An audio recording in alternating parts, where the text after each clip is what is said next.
Okay, Chair Young, you're good to go. Thank you. Good morning, everyone, and welcome back to this virtual convening of the Kentucky Board of Education. We are convening today for our leadership retreat, and I've been looking forward to that. I know many of you have been too. Also, really looking forward to welcome to his first Kentucky Board of Education meeting, Commissioner Dr. Jason Glass. We are so glad you're here, and we would all clap, except I think we become invisible on the screen or something if we do that. But welcome, we're so glad you're here, and also delighted to welcome a full Kentucky Board of Education this morning with our two new members. We have Soliana Mesvin, who hails from Eastern High School in Jefferson County Schools. We're going to give her and Dr. Poe a chance to introduce themselves more at tomorrow's regular meeting, but I wanted to be sure and welcome her this morning as the first ever student member of the Kentucky Board of Education. Good morning and welcome, Soliana. Thank you so much. It's an honor to be here. Thank you. Well, you are going to make us better just by being here, so we are thrilled. And I'm also pleased to introduce Dr. Randy Poe, who is a new at-large member of the Kentucky Board of Education, who rounds out our complete team. Dear friend and great leader and great thinker. We are honored to have him on our board as well. So welcome, Randy. Thank you, Dr. Young, and the rest of the board. It's indeed an honor to be with you all. Well, thank you. So it's really fun to see everybody on the screen and be together. Thanks, Sharon, reminding me about our silent applause. So a few announcements, as always, in terms of housekeeping as we conduct virtual meetings. The meeting must still comply with the requirements of the Open Meeting Act. Accordingly, Kentucky Board of Education members, please ensure that your video is streaming at all times and that you can be seen throughout the duration of the meeting. Members, also please mute your microphone when not talking. But during discussions and whenever you are ready to speak, please unmute your microphone so that we can hear you each individually. Every time you speak during the meeting, please unmute your mic, state your name, and take a short pause. This will give the software time to recognize you. And for any items that require a vote, we will hold a roll call to record the vote of each board member. At that time, the member should state his or her name, pause, and then state, I vote blank. Please silence or turn off other electronic devices that may cause disruption to your sound feed.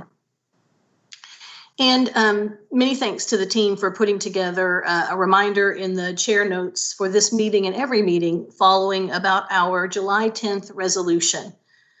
Before we take roll call this morning, and in light of current events shaping our state and nation, I wanted to take a minute to remind ourselves of the important discussion that we had as a board on July 10th. And the resolution that the board adopted that day. That resolution solidified our individual and collective commitment to focus on students, equitable access to excellent education and educators, on closing achievement gaps, and creating inclusive school climates, and on helping students and educators learn how to deal with racial trauma. Critical conversations about racial trauma and implicit bias are needed across Kentucky, regardless of the racial makeup of our individual schools and districts or communities. So as we consider items that come before us today and every day as a Kentucky Board of Education, let us not forget the importance of our commitment to racial equity in all of Kentucky's schools.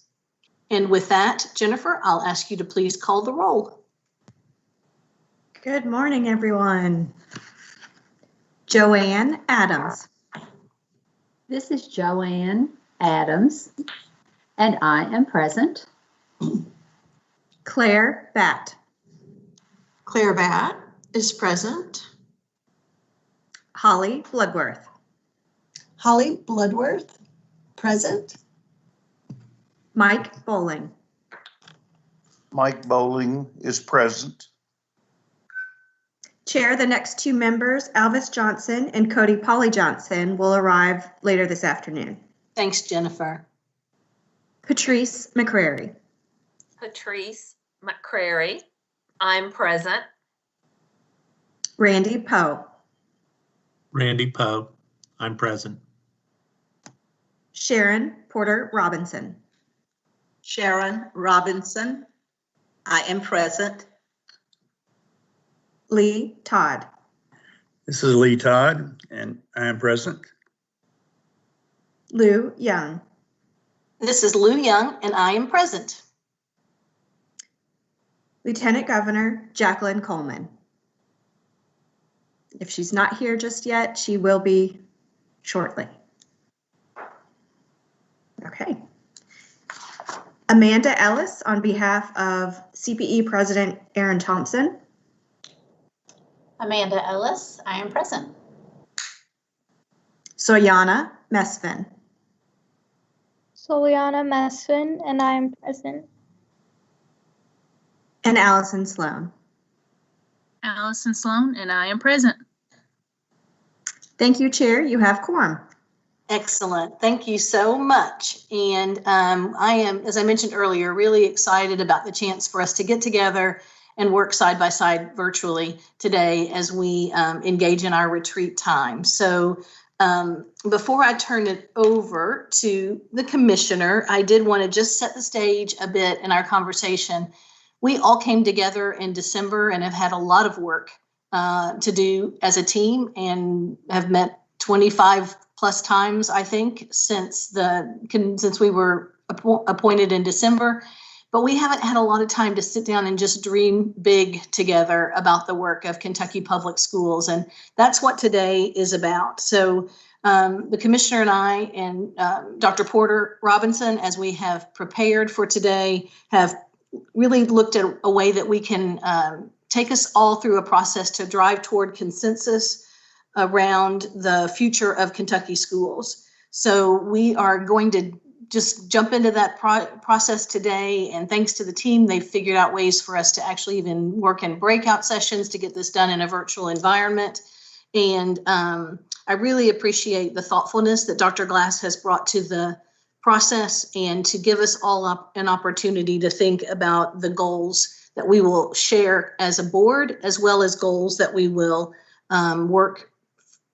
assign to the commissioner as he works forward in his first year. So in that process, we know it's going to be a heavy lift today. We're going to really engage hearts and minds in this conversation. And we hope that the process will facilitate that really smoothly. But sometimes I know it's going to be probably mentally exhausting as we work through it.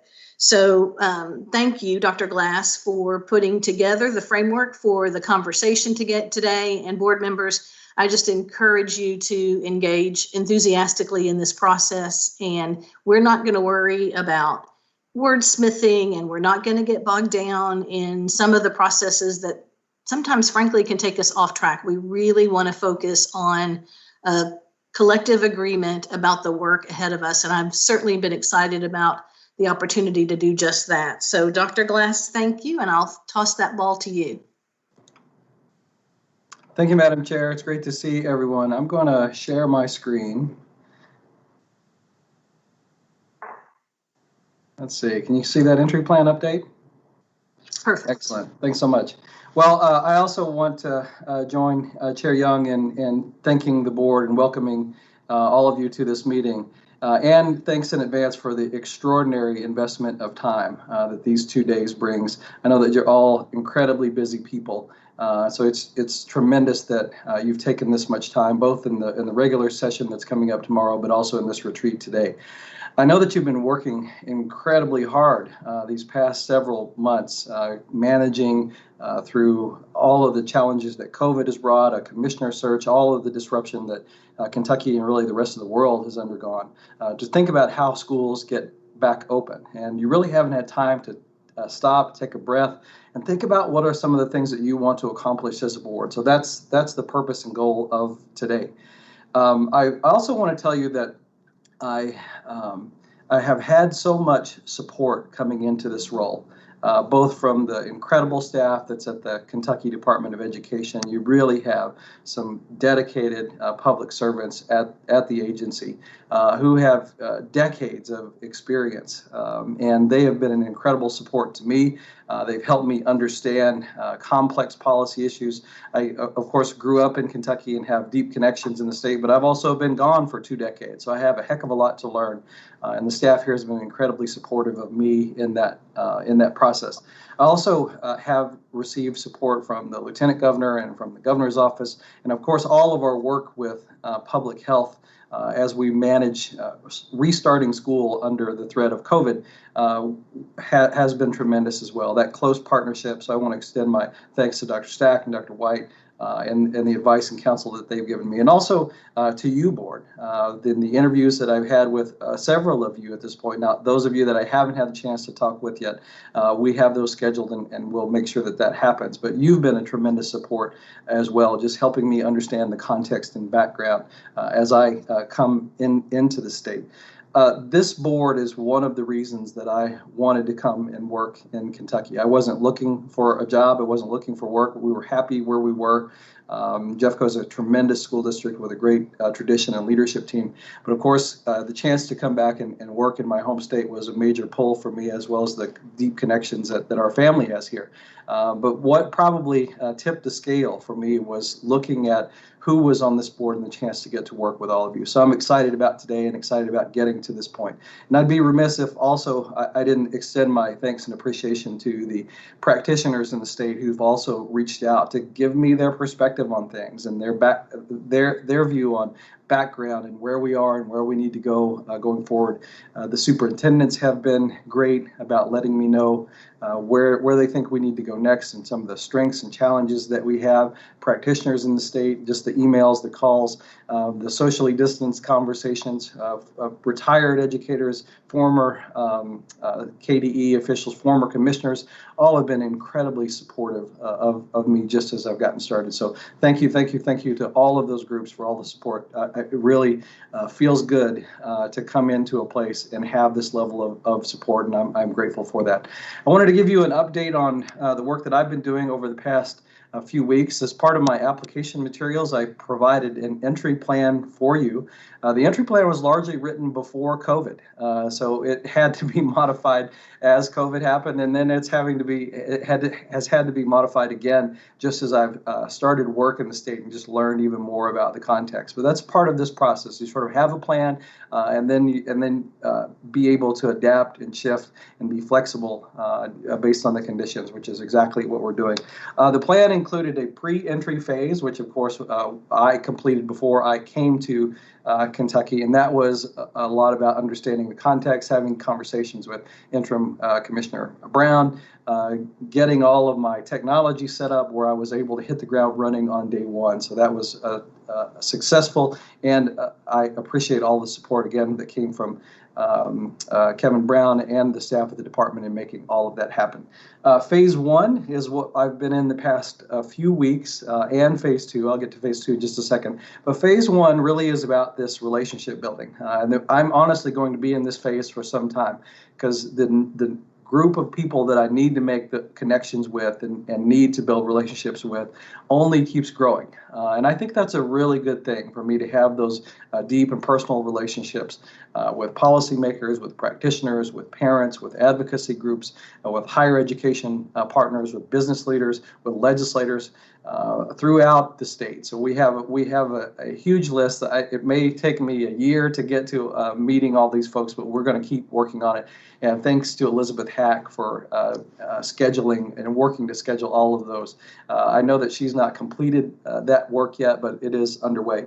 So in this relationship phase, there has been a lot of meetings that have taken place with the board, with the staff at KBE, with the regional co-ops. I haven't had a chance to meet with all of them yet, but I have had the chance to meet with a few of them and their executive directors. So that's a tremendous capacity that Kentucky has that I want to make sure we maximize the leverage that can bring for positive change.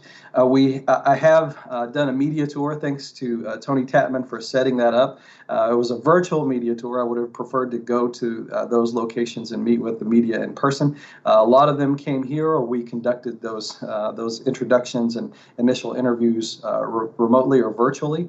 But I really wanted to stress with the media that I see it as a responsibility that we are available to them and we're responsive to them. We appreciate news media and know that they work on a deadline, so we wanted to build that relationship right away as well.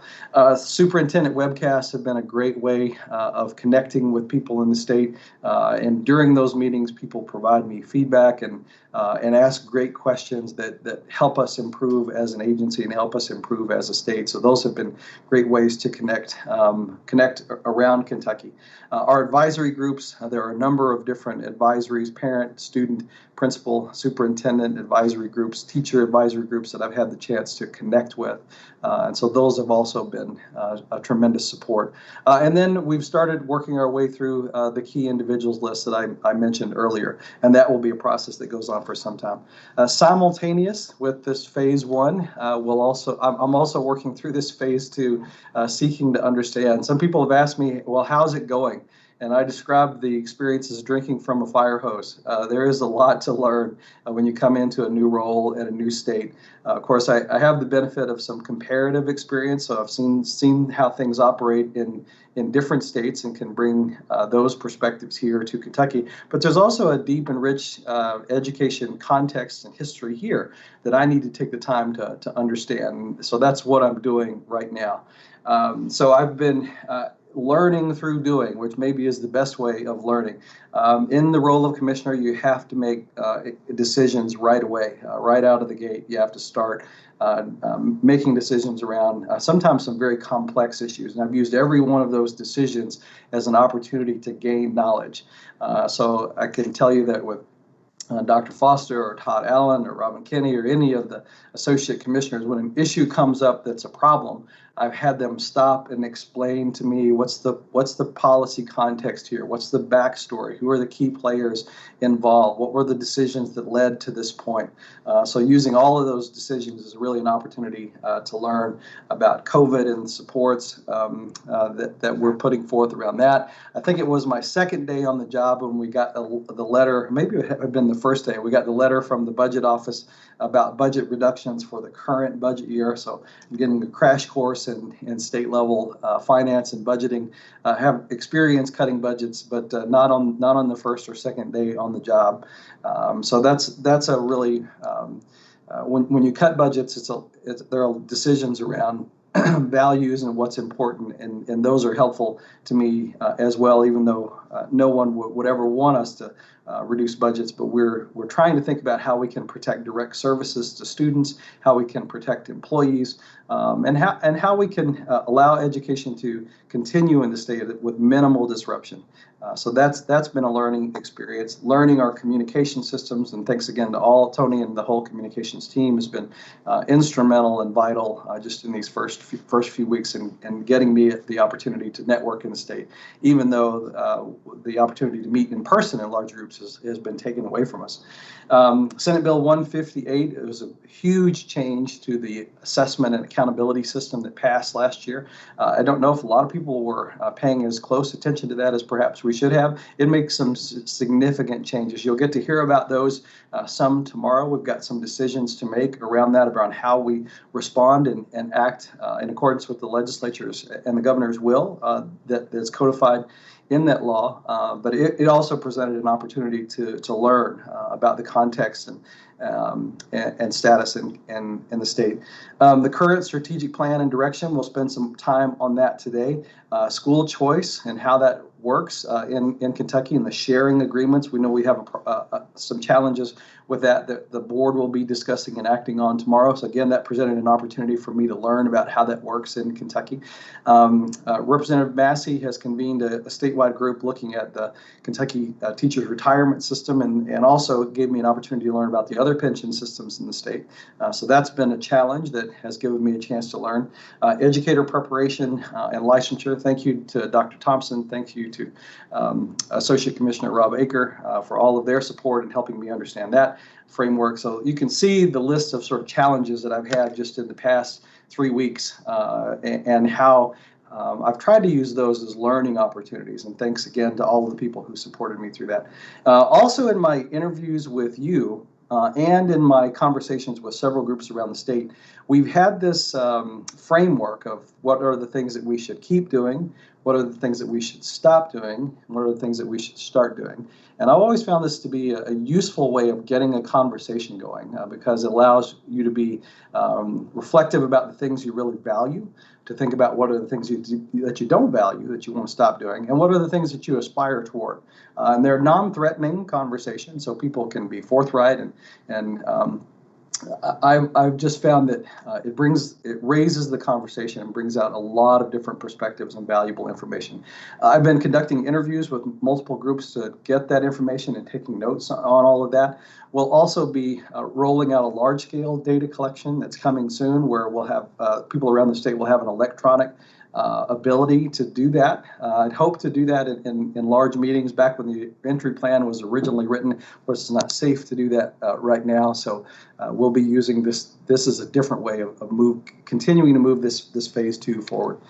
Looking ahead to phases 3 and phase 4, setting the course and delivering the vision, I think that based on my experiences so far in the state, I think that this time period needs to be longer than what was initially written in the entry plan.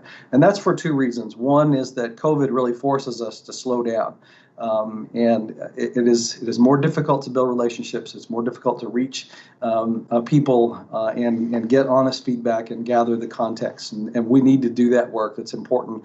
That in whatever future direction that this board emerges, that the state emerges with, needs to be built having a deep understanding of multiple perspectives in the state. So that's why we'll be in this phase 3, setting the course, and then moving to phase 4, delivering the vision.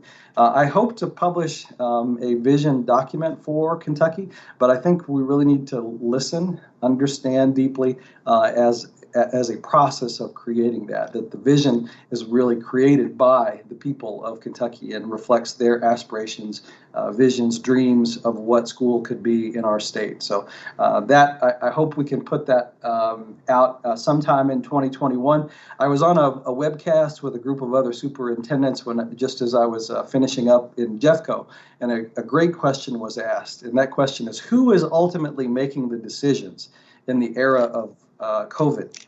And one of my superintendent colleagues said, COVID is making the decisions. So we're all somewhat at the whim of how this virus shapes our lives and how we have to respond to it. So that's changing both phases 3 and phases 4. Phase 4 of my entry plan, but the work keeps moving forward. And again, I'm really grateful for all the support that I've seen. And finally, this is just a picture of my family at Cave Run Lake. Thanks, Director Sloan, for your recommendation to go to Cave Run and get to see that state park and the wonderful lake there. And yes, it's a September day. I think it was about 60 degrees, but you know, when you're under 10, you're impervious to cold when water is around. So our kids jumped straight in. And just a note of gratitude to this board. Coming back to Kentucky and getting to serve in this role is an incredible professional honor on a number of levels, but it was also a chance for me to reconnect with my home state, be closer to family, although I haven't had the chance to connect with them in the way that we'd hoped before COVID, but we're going to get there. We're going to, as the governor says, we're going to get through this together. So thank you, Chair Young, thank you, board, for this opportunity, and I look forward to today and working with all of you more. Excellent. Thank you so much. And it's making me shiver just to see Nora in that cold water in the 60s. So I hope she had a big towel waiting for her when she jumped out. Jason, we know that you have not been sitting around with your feet up. So thank you for the introspection and the glimpse into a day in the life since you've been on the job these past 3 weeks. And thank you for bringing us a plan in the hiring process and then committing to working that plan as we move forward. And I think your thinking is really sound. We've got to give the time that the process needs to unfold well. So I think gives me a lot of hope and optimism for getting beyond this virus and getting the work of this board advanced. So at this point, we wanted to, you're going to open up, I think, Jason, for some conversation around the idea about hopes and counsel for the board. So let me Yes. know if you need me to jump in on any of that, but I think we're still doing well on time before Bob at 10, so jump right in.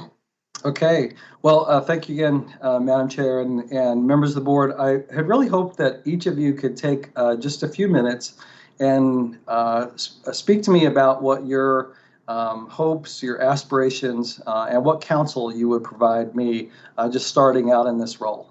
So it's just a time when each of you will have a few minutes to bring your own perspectives around what things you think I need to know, what things you think I need to be working on, for you to speak and for the rest of us to listen. And for me to listen to you. So that's the purpose of this time. And I'm not sure, Madam Chair, in what order you want to go around and recognize the board members, but that's the purpose of this time. I would say let's just unmute as the spirit moves, and we'll have about 2 to 3 minutes per person to talk a little bit about those ideas. So I know that for those of us who've had our interviews with Jason, he kind of primed that question for us. So if you're ready, please just unmute and jump right in. And if it gets bogged down, I'll start directing traffic. Lou, this is Mike. Yes, sir. I wanted to, obviously, I've not had an opportunity yet to meet with the commissioner, but I've got a meeting set up through his secretary for Thursday. So I look forward to being able to meet with him privately and being able to discuss things with him. I would like to say this. I've been very impressed with our commissioner, our new commissioner, the work he's providing, his background, the fact that he's already had experience as a commissioner in another state. Those are wonderful, wonderful things that I think that we all attributed to selecting him as our commissioner. As the only former legislator, on this board, I got to be very involved in putting together the legislation to select the commissioner and put this whole process together and get it going. And it's been quite an adventure for me through my 9 years in the legislature. But what I wanted to say, Commissioner, was this. I think it's extremely important for you to hold us, the board, to really push the legislature to continue to fund this initiative. Because when we started, we funded it by putting over a new penny on every sales item in the state of Kentucky. And at that time, the school systems and our school districts, we didn't move them back. We moved them forward to meet those requirements. And I don't want to see the legislature and our public policy makers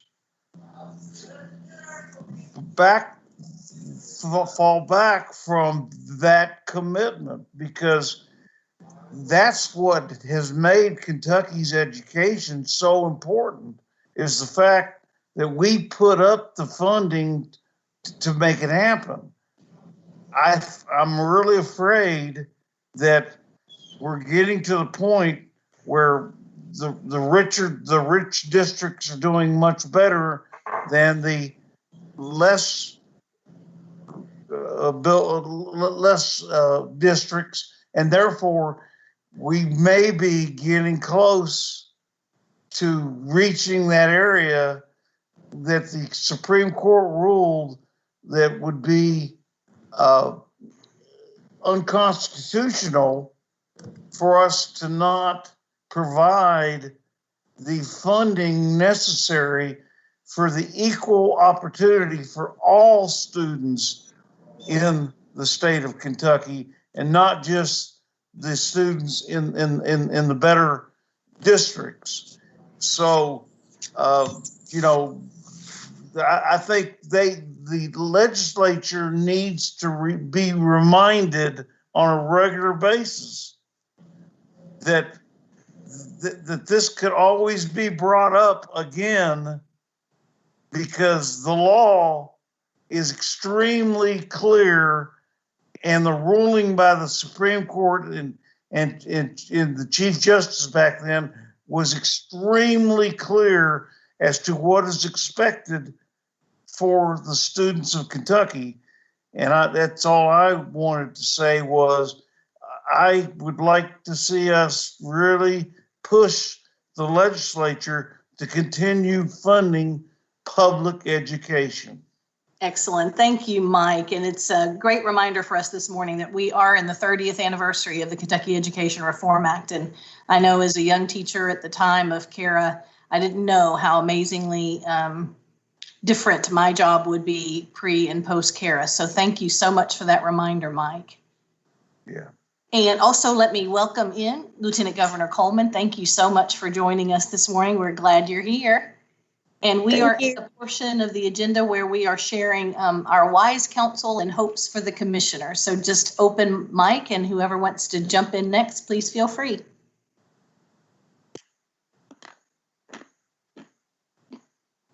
I'll go next. This is Holly. Thank you, Holly. I was kind of pondering this, and it all came back to, you know, I know that you have so many different groups that you deal with, and, you know, in some people's minds, some look more important than others, like you've got legislators and superintendents and all of these.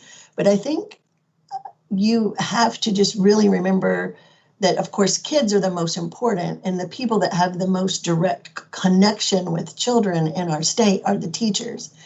And right now, teachers are just so stressed out. I think they're just like, they're doing a great job, but they're going to need a lot of TLC and, you know, just figuring out ways to support them. You know, I think my hope is that you value developmentally appropriate practices for children, and that play becomes not a bad word in education. I feel like when I walk into a kindergarten classroom and there's no housekeeping, there's no blocks, you know, and then when teachers are limited to like a tiny amount of recess, those kinds of things. I mean, I don't understand why recess isn't part of an instructional day. Like, it seems like that should count for instructional minutes. I think teachers need to just reconnect with their love of teaching. And I think we need to figure out ways to help them do that, whether it's through, I don't know, leadership opportunities or more supported learning. I mean, not just always added on things, but things that are more job embedded. I think just using teachers' professional development in ways that really speak to them to help them reconnect with teaching and their love of teaching. I think recruiting great teacher candidates is really important. I think this could be a great time to do that, like after this, you know, especially if we do a good job of celebrating our teachers and keep talking about how amazing they are and what heroes they are in this situation. It could be a good recruitment time for some of those really great potential teachers. I think also just working hard to repair some of the damaged relationships, like with some of the organizations that support teachers, like their KEA and groups like that. I think some of those relationships had been damaged, and I think bringing everyone back in the fold that supports teachers is important. And then, like, just looking at the more we can do to give teachers really specific ideas and strategies for closing those achievement gaps, the better. To me, everything I see is very reflective and relationship driven, and all of that is really important. But I think teachers are really craving some just give me something to try and then let me reflect and think about how that is impacting what I'm doing. I think if teachers know what to do, they'll do it. So I think just giving teachers more specific strategies to try, and maybe like some cohort groups to try different things and create some really specific curriculum ideas. So those are my things. All right, thank you so much, Holly. This is Patrice, and I'll be happy to go next. And I would like to know how Holly saw my notes. Because I'm going to back her up on much of what she said. What you will discover about this group of individuals is we care about every single child in the Commonwealth, and we want what's best for every single child in the Commonwealth. But you will also soon discover that each of us have specific areas that they're embedded in our heart very deeply. One of my areas is early childhood education, and the fact that our kindergarten is only partially funded. We are half-day funded, and we fought for many years to add that funding to our budget. I know we're going through difficult times right now, but our children matter, and equalizing the playing field for all. They need a good, solid start, and we can go on into preschool and the importance of having a solid preschool. And I wholeheartedly agree with what Holly said about those programs being developmentally appropriate. Kindergarten is not first grade. Kindergarten is kindergarten. It's where we're building relationships. So I am on board with that opportunity for kids to be kids during that time. A second area that I would love to see more strongly promoted, I would love to see some more funding to go that direction, is our gifted and talented population. We are growing our future. In Kentucky, we are growing our future in the classroom and developing a much stronger, much more focused, gifted and talented approach is critical for keeping our best and our brightest moving forward. That's a gap that we need to closely look at as well. And I echo Holly on the valuing of our teachers and our support staff in the schools. I've said it many times throughout this process. This is a Herculean effort that is taking place across the Commonwealth, across the nation, as our teachers are taking more and more on their shoulders. And the teaching profession has never been one that ended at 4 o'clock in the afternoon. It is constant. I can guarantee you those teachers are going well into the late hours of the evening, planning, preparing, working so hard to make everything work that we are trying to accomplish for our students and for our families right now. And then finally, and these were all in my notes, Holly, so that's how I needed to know how you saw my notes, the K groups. Some damage has been done in the past, not most recent past, but there is not only a healing process that needs to take place with our teachers throughout the Commonwealth, but of how all of our K groups are called to the table. The healing process has been put into play, but to see you carry that through is a great wish of mine personally, to see that we can work together as a true team, Kentucky in the world of education. So thank you, Holly, for being my catalyst, for helping me share my list too. Thank you, Patrice. And Jason, I don't know if Patrice copied off Holly or Holly copied off Patrice, but I'll get to the bottom of it. Thank you so much, ladies. Who would like to jump in? This is Allison. I will just piggyback because I think my notes were pretty much similar to the last two speakers. I'm not shocked by that either.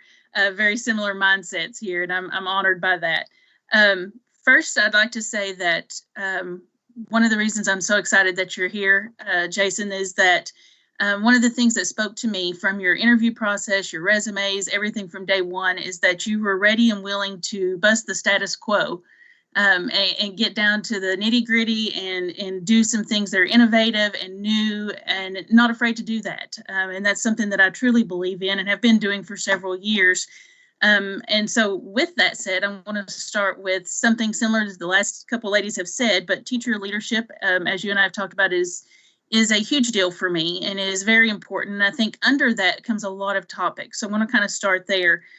Being able to get rid of the status quo and start new things is where teacher leadership, I think, comes in most importantly and most strategic, because our teachers are the people with the boots on the ground. They're in the classrooms every single day. They know what works, they know what doesn't work, but their voices have been stifled for way too long. And we're really, truly trying to change that. And I think we've made a lot of progress, but we still have a long way to go.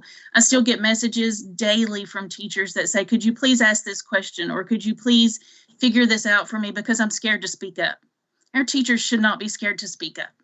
That is something, that the mindset that has got to change, because our teachers do know what's best for our students, and our students are our clients. They're the number one reason why we're here. So if we're afraid to hear what our teachers have to say, then we've got a problem that we have to address. So I think that's something that we definitely need to look into, is that teacher voice. And it's okay to not always agree. You know, that's something that, you know, all of us here don't always agree. But we know how to talk and we know how to get to the bottom of it and come up with what's best for our students and our teachers and our schools. With that is the recruitment and retention that these ladies brought up of our teachers. And I think that also is part of teacher leadership. If we have that build your own capacity in our high schools, and we really build up teachers that have the skills and the knowledge set that we need back in our schools, and we make sure that those programs are beneficial, that they are the best programs available, and that we really do them with fidelity and make sure that all people involved are trained and know what needs to be done with those students, and not just use them, as you and I talked about, as people that go into our elementary schools or our middle schools and high schools and do copying for teachers, or, you know, work with the hardest students so they can get them out of the classroom. We need to really make sure they're experiencing what it's like to be a teacher, and then build that up, work with, you know, our post-secondary people through the college experience to make sure that that is a process that brings them back to our community so that they become the best teachers. And we know that we've got the best because they're our own.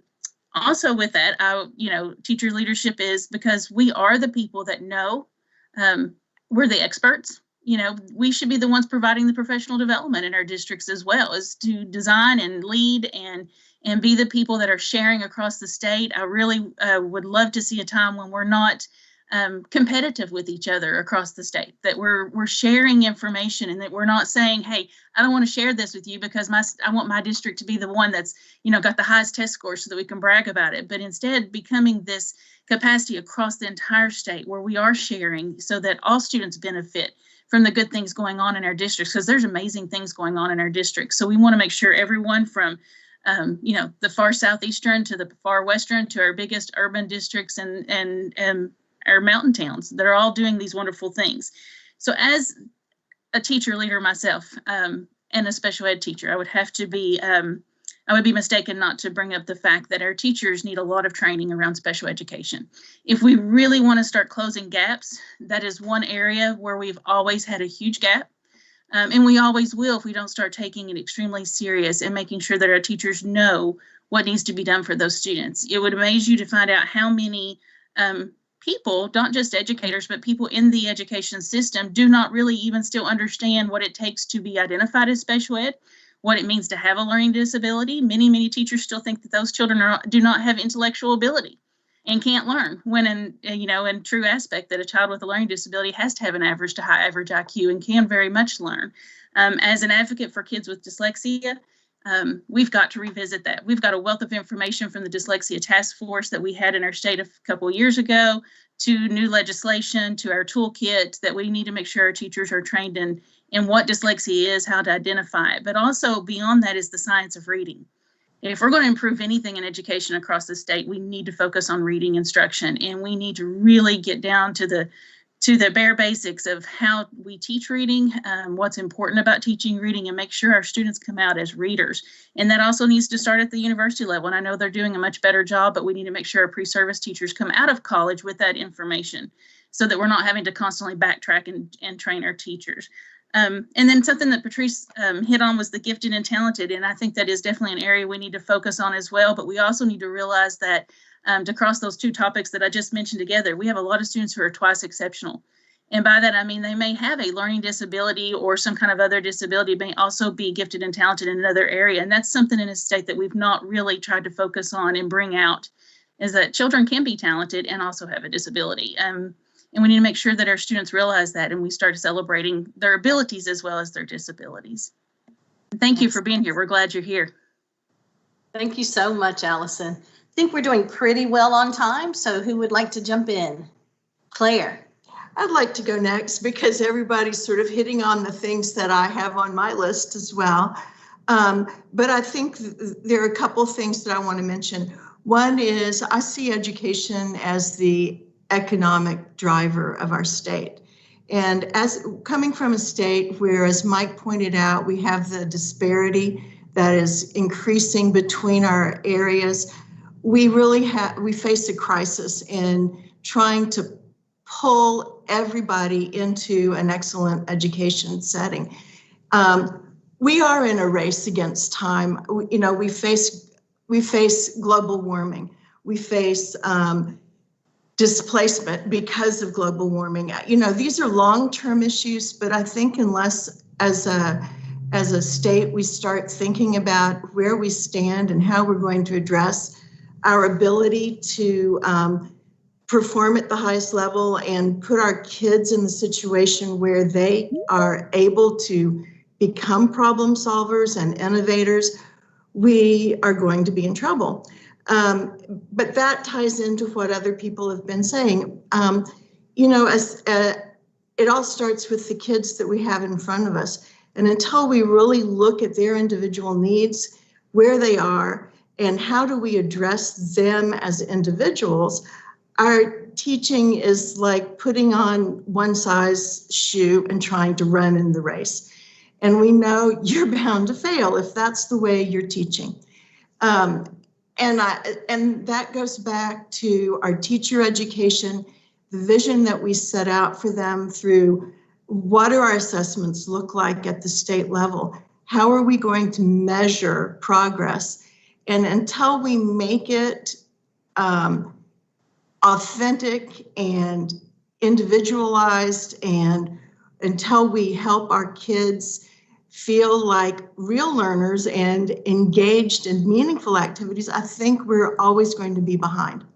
And that means we've really got to reconceptualize at the university level and bring that vision into every classroom. So to me, this is a huge task, but I think it's one we have to undertake. And I know I'm being sort of painting with the broad brush there, but I think it goes back to some of the points Allison brought up. Allison and I have had lots of discussion around reading and the teaching of reading, having worked both in gifted education and with the most struggling readers we have in our schools in Kentucky and Lexington. The one thing that comes across is it really comes back to the child.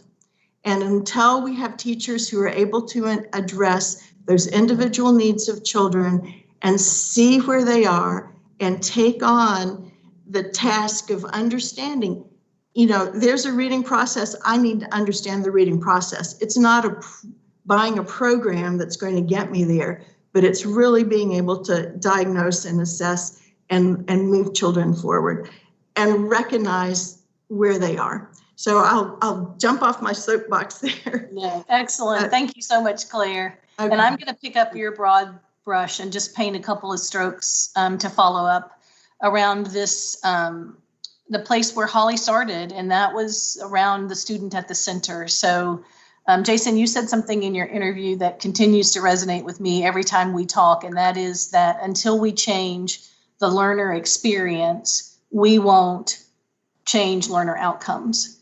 And so when I hear my esteemed colleagues on this board talk about how important it is that each and every child in Kentucky public schools has developmentally appropriate, rigorous, and challenging opportunities to excel at his or her highest levels, my engine is really revved. That's the kind of work that we brought you on to do, to help us really focus on that child at the center.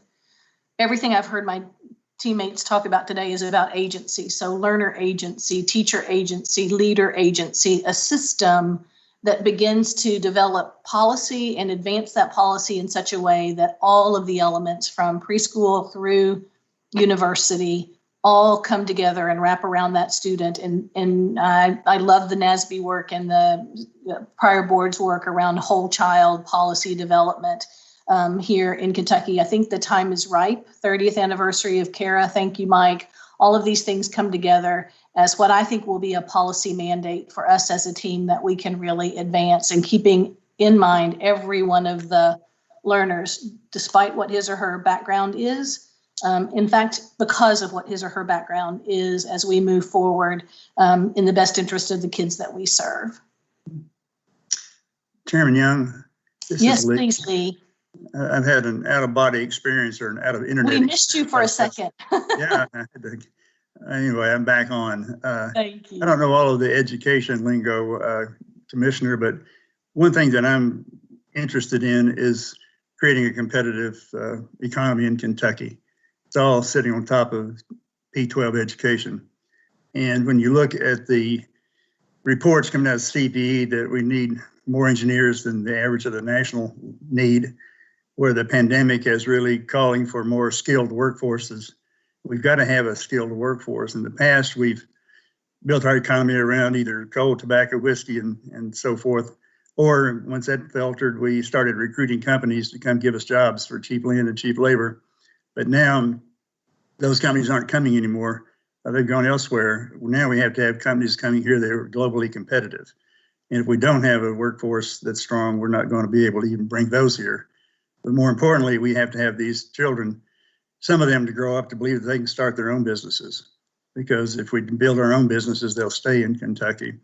And one thing I've been interested in is that there's several outside groups who've contributed to STEM education in Kentucky. Advanced Kentucky, we'll hear some more about tomorrow, I guess. Mm-hmm. I've been interviewing some of those teachers, and what I think is wonderful is that the teachers, even though they've reduced the requirements for kids to take AP classes, they have to actually go out and recruit some students to take those classes because their self-esteem is so low that even though there's no expense involved with it, they just don't believe they can do it. And once the teachers recruit those students in, it becomes a personalized learning experience for that student because that teacher is going to make sure that they're successful.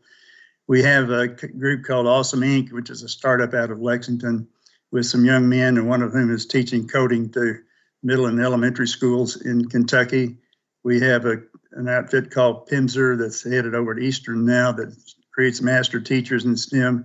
So, and I'm really tickled that Amanda is at CPE now because, as I heard someone say, we need to bridge the gap between P12 and universities because and the workforce. But there could be a way to look at some of these independent activities and see if there's not a better way to marshal those into a cohesive goal of what they're trying to do. They're all trying to stay alive, doing their own grant writing and so forth. The beauty of Advanced Kentucky, and you'll know I'm a proponent of that, is it started with ExxonMobil money.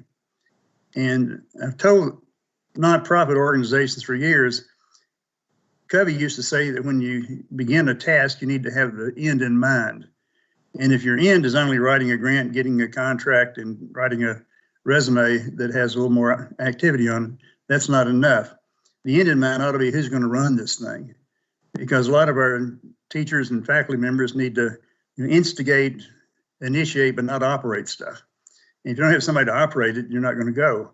Fortunately, the legislature and KBE have picked up the Advanced Kentucky piece But there are other things that might be out there. And we have kids that can compete internationally. They don't know it. A lot of their teachers don't know what the opportunities are. And so there's an outreach going on. I'd just like to pull together some of those thoughts and maybe present those at some point in time, because and I do want to meet with Amanda, because I know that you and Aaron have this in your gun sights of how to make that gap close. And in order to have a competitive Kentucky, we've got to be able to do that. Thank you. My soapbox. Yeah. No, great soapbox. Thank you, Lee. Lou, I'll Can I jump in jump there. and share the vision with Dr. Thompson and a little bit about just, is that okay? Is this appropriate time to do that? Is that okay? Oh, sure. Sure. Okay. Go ahead, Amanda, and then we'll go to Randy. Yeah, I'm sorry, Randy. So thank you, Dr. Todd. And yes, Jason, we're so anxious to work with you, of course, the staff and the board, with a vision of really a P20 was what Dr. Thompson talks about, but clearly CPE is only one piece of that, right? I mean, it really is a concerted effort of just common goals for the Commonwealth, with the ultimate outcome of increased workforce, a skilled workforce. And I know that the Lieutenant Governor and the Workforce Cabinet has that same desire. We've started talking about that. And so, none of that can happen without a skilled workforce of teacher workforce. And that is properly trained and supported with professional learning and ongoing professional learning, because we know teaching is not for the faint of heart. But it's really revolved for us around equitable access for students, equitable access to the teachers from the time they enter preschool all the way through, access for support through transitions, right? How do we start to transition and talk about future stories? And we need your help with that. That is something, and coming from KBE, clearly I see the benefits of just that really strong connection. Because they're very different worlds. Post-secondary is so different, and I'm on a very steep learning curve, but it's good, and it's good to see the connection and into the workforce, because we don't stop at college, or we don't stop at a 2-year or a trade school. It's just to skill the worker to really be able to go out and be successful. And so we're really focused on successful transitions, a strong, diverse workforce, and access and awareness of. So we can have a lot of things that we offer, which I think we do in Kentucky, and many students have no access to it, or they don't even know it exists, or the families don't know that it exists. And so that's things that we really hope to partner with you, with the board, with KBE staff, to really have a unified message and to hear all the priorities, but how do they all fit together into a system? Lou, to your point about how does it really work in our educational pipeline, and really engaging students early on. You have Educators Rising, you have so many student organizations through CTE that really get to the heart of interest for students, and I think we need to capitalize on those things. So I'll stop there, but I think this is a key conversation that I know Dr. Thompson has probably been in your ear about. He's very passionate about. We are at CPE, and I know KBE as well. So I really hope we can align those strategies so we all don't have different strategies going on, but really align our human resources and some maybe fiscal resources, whatever it takes, to get a common message out of what we really want in Kentucky. So thanks, Lou. I appreciate the time. Thank you. No, thank you so much. You're channeling your inner Aaron. And then I have Randy and a signal from Joanne. So Randy, if you'll jump in there, and then I'll follow up with Joanne. Yeah, thanks, Amanda. And I don't have much more to add. She kind of covered the majority of what I was going to add on to what Dr. Todd was talking about. I'll just throw in, the last time when we were building our accountability of success before it was derailed a little bit, and Amanda was leading that particular effort in the department, it was around opportunities for success, equity and access. And I think that was the key, going back to what Mike Boland was talking about earlier, is when we're talking about accountability and moving forward with Senate Bill 158, is what is the access and opportunities that we're providing for children. It's not about using some type of imaginary number at the end that is a post-mortem type of situation, but what opportunities and access are we providing? And we're talking about, I heard Allison and the others talking about, the thing about engagement and making sure that it's not about ritual compliancy.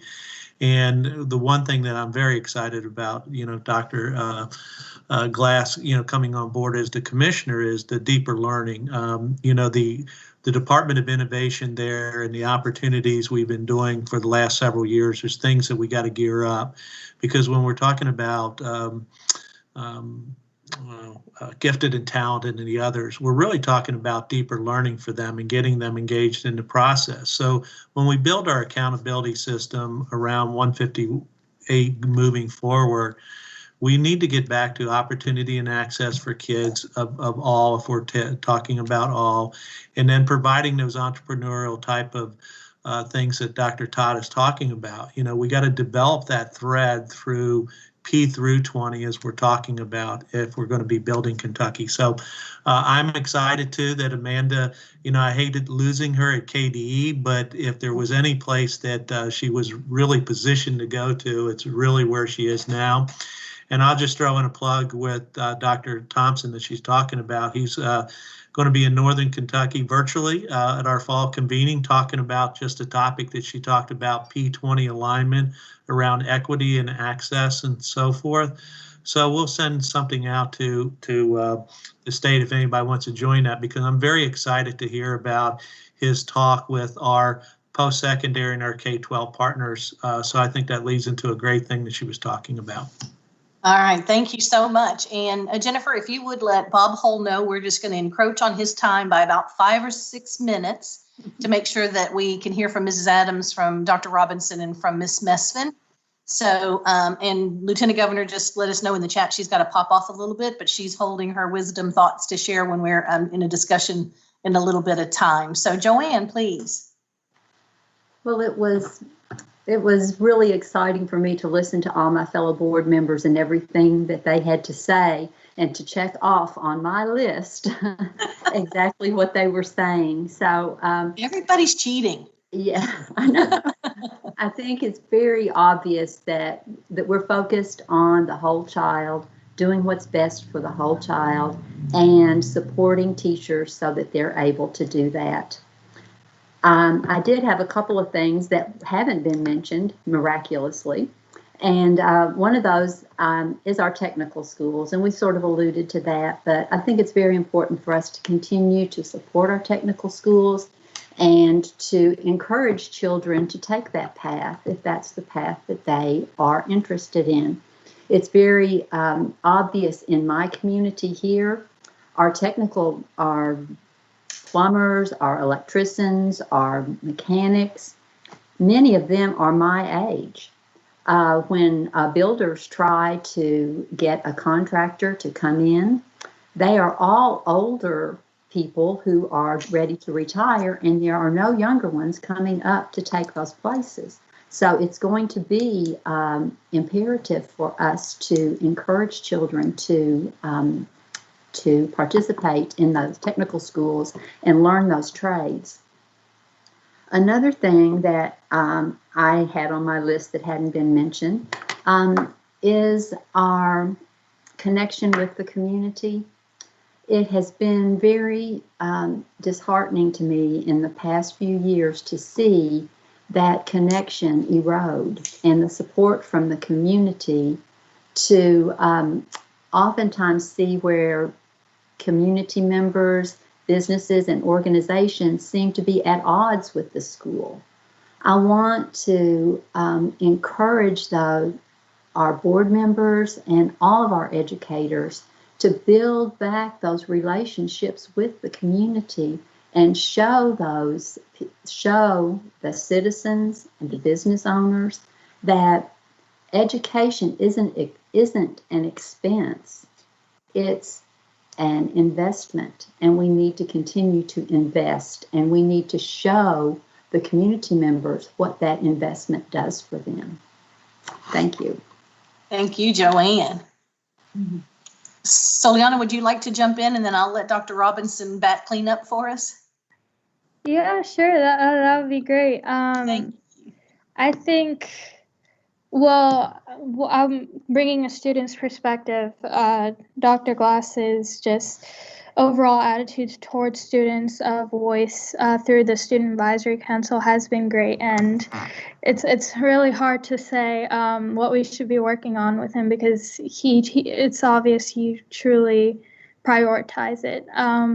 But I do have similar notes to everyone else in the sense that I think it all ties down to unionship of teachers and students to truly elevate both sides. When we talk about appointment to policy making or the gifted and talented, it truly creates that community that we desperately need for students to, whether it's enjoying what they are learning along with teachers as they're learning it, as they're teaching it, sorry. So I think, I don't have anything that lengthy to say. I think it just ties down to that community and how we create it to truly provide and how we move forward and elevate everybody from all sides as well. And I think that leadership that students will receive from having that sense of community will be one that truly pushes them to do their best beyond Kentucky Public Schools, as with teachers. So that's just one. That's all I have for now. Sorry, I'm not really that organized, but No, that's lovely. Excellent. Right. Just what we needed to hear. Thank you so much, Soliana. yeah, And Dr. Robinson. Wow, this has been like going to a camp meeting. All day I think church and dinner on the Mr. ground. Glass, I think you kind of suspected. I hope it has been confirmed in your experience that you're working with a board inclusive of student voice, community representation, education leadership, and those of us who are just dyed-in-the-wool, heartfelt advocates for a quality educational experience for every student. And I also hope you hear a little bit of urgency around we want to find a way to make an impact on and change the things that in the direction that we really do understand we need to support change, which is kind of different from figuring out how to craft a policy that creates boundaries that may not be appropriate in every situation. So we are not promoting chaos. We're not promoting a revolution, but an urgently needed evolution in the direction of improving practice based on what is developmentally appropriate for every learner. And, you drill down on that and you're going to connect with a lot of the issues that we have heard discussed here. But I do want to just kind of represent as an overarch, I think we feel some urgency to get going and find a way to make a difference for Kentucky learners to build that foundation that will support a vibrant economy and give people a license to change what they know needs to change in order to achieve the outcomes we say we desire, all without a chaotic situation. Now, I know that we understand that no organization, be it a government, be it a school, be it a classroom, can stay vibrant without finding a way to promote change as an aspect of leadership and as a deliberate outcome that is desired. So I think Mike started us down this road when he reminded us that 30 years ago, we had the audacity to envision a system that was more equitably funded and that was more productive in the outcomes for students. I'd like to return to that audacity and see what we can get going. Excellent. So Commissioner, we want all that. Okay. No problem. No problem. No, thank you so much. You got this, right? I have a to-do list now. Thank you. Excellent. Excellent. All right. Well, thank you. So I think that was a great way to start our day. I've been texting with Lieutenant Governor. She's going to be ready to jump in with her wisdom and counsel as soon as she gets back around 11. But in the meantime, I'm delighted to spend a little bit of learning time together, shoulder to shoulder in our Brady Bunch pictures here with Bob Hall, who is the Executive Director of the National Association of State Boards of Education. I've had the opportunity just this past spring to get to know him and the work of NASB. Been really, really pleased with the level of professionalism and with the with itness. I used to have a principal who said that was a word. With the with itness that NASB has shown through the pandemic and with a real vision for highly effective work on the part of state boards of education. So we've invited Bob today since we haven't had a board training orientation to share with us for the next 45 minutes or so around new board member orientation. So Bob, welcome. We're glad you're here and ready to learn. Well, thank you, Chair Young. We really appreciate the opportunity to be here and to share with your fellow board members on maybe some ideas on how to deliver on those things that you just have discussed. It's really encouraging to hear the conversation this morning among your members and with Commissioner Glass about the hopes and the dreams that you have for the children of Kentucky. And I must say that back in the day, I served as a deputy commissioner in a neighboring state to Kentucky. And we looked on them with awe and said, oh, I wish we could accomplish what Kentucky has done with the very things that you have just discussed in the past. So I have a long-standing appreciation for the work that decades ago has taken place in Kentucky. So thank you for being a learning partner in my personal growth over those years. And thank you to those of you who have been a part of the NASB events over the past few months as we've dealt with COVID. Many of your members have taken advantage of our office hours where we were triaging the moments of COVID. Some of you have taken part in our whole child policy table work. Some of you have taken advantage of the LEAP, the Leading for Excellence and Equity program. And thank you for your commitment to not just your own learning, but to helping facilitate the learning of us as an organization, as well as your fellow members across the country. So if you don't mind, I think I'm going to share my screen. And I'm hoping that you can see my slides at this point. And the comments I want to share this morning really are about how can state boards affect lasting change and sustained growth over time. Because I think that's exactly what you were talking about in your comments earlier. As I listened to all of the things that you hope for, those things that you want to work on, is it boils down to how can you as a board create an atmosphere and create a working relationship and put into place those mechanisms that you have lasting change and sustained growth over time.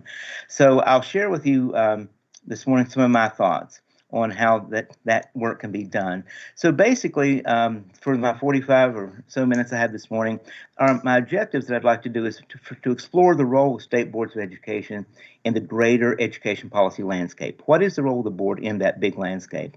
Secondly, we want to examine the role of individual members on a state board, because that's important. Boardsmanship, how do we take a group of individuals and coalesce into an effective force for change? What is the role of individual members? Thirdly, we want to identify some of the levers of influence that your state board has to establish and support an aggressive, results-driven policy agenda. And then fourthly, we want to look at some of the processes for implementing and sustaining that aggressive, results-driven agenda. And lastly, and probably most importantly, we want to examine how state boards can hold yourselves accountable for progress toward that goal. Because many times boards and other organizations say, oh, let's establish an agenda and let's hold someone else accountable for doing the work. And that really isn't the right framework in which to deal with that as a state board of education.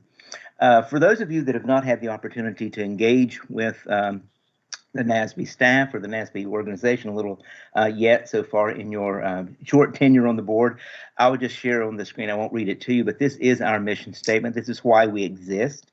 We are the only organization whose sole job is to build the capacity of state boards of education.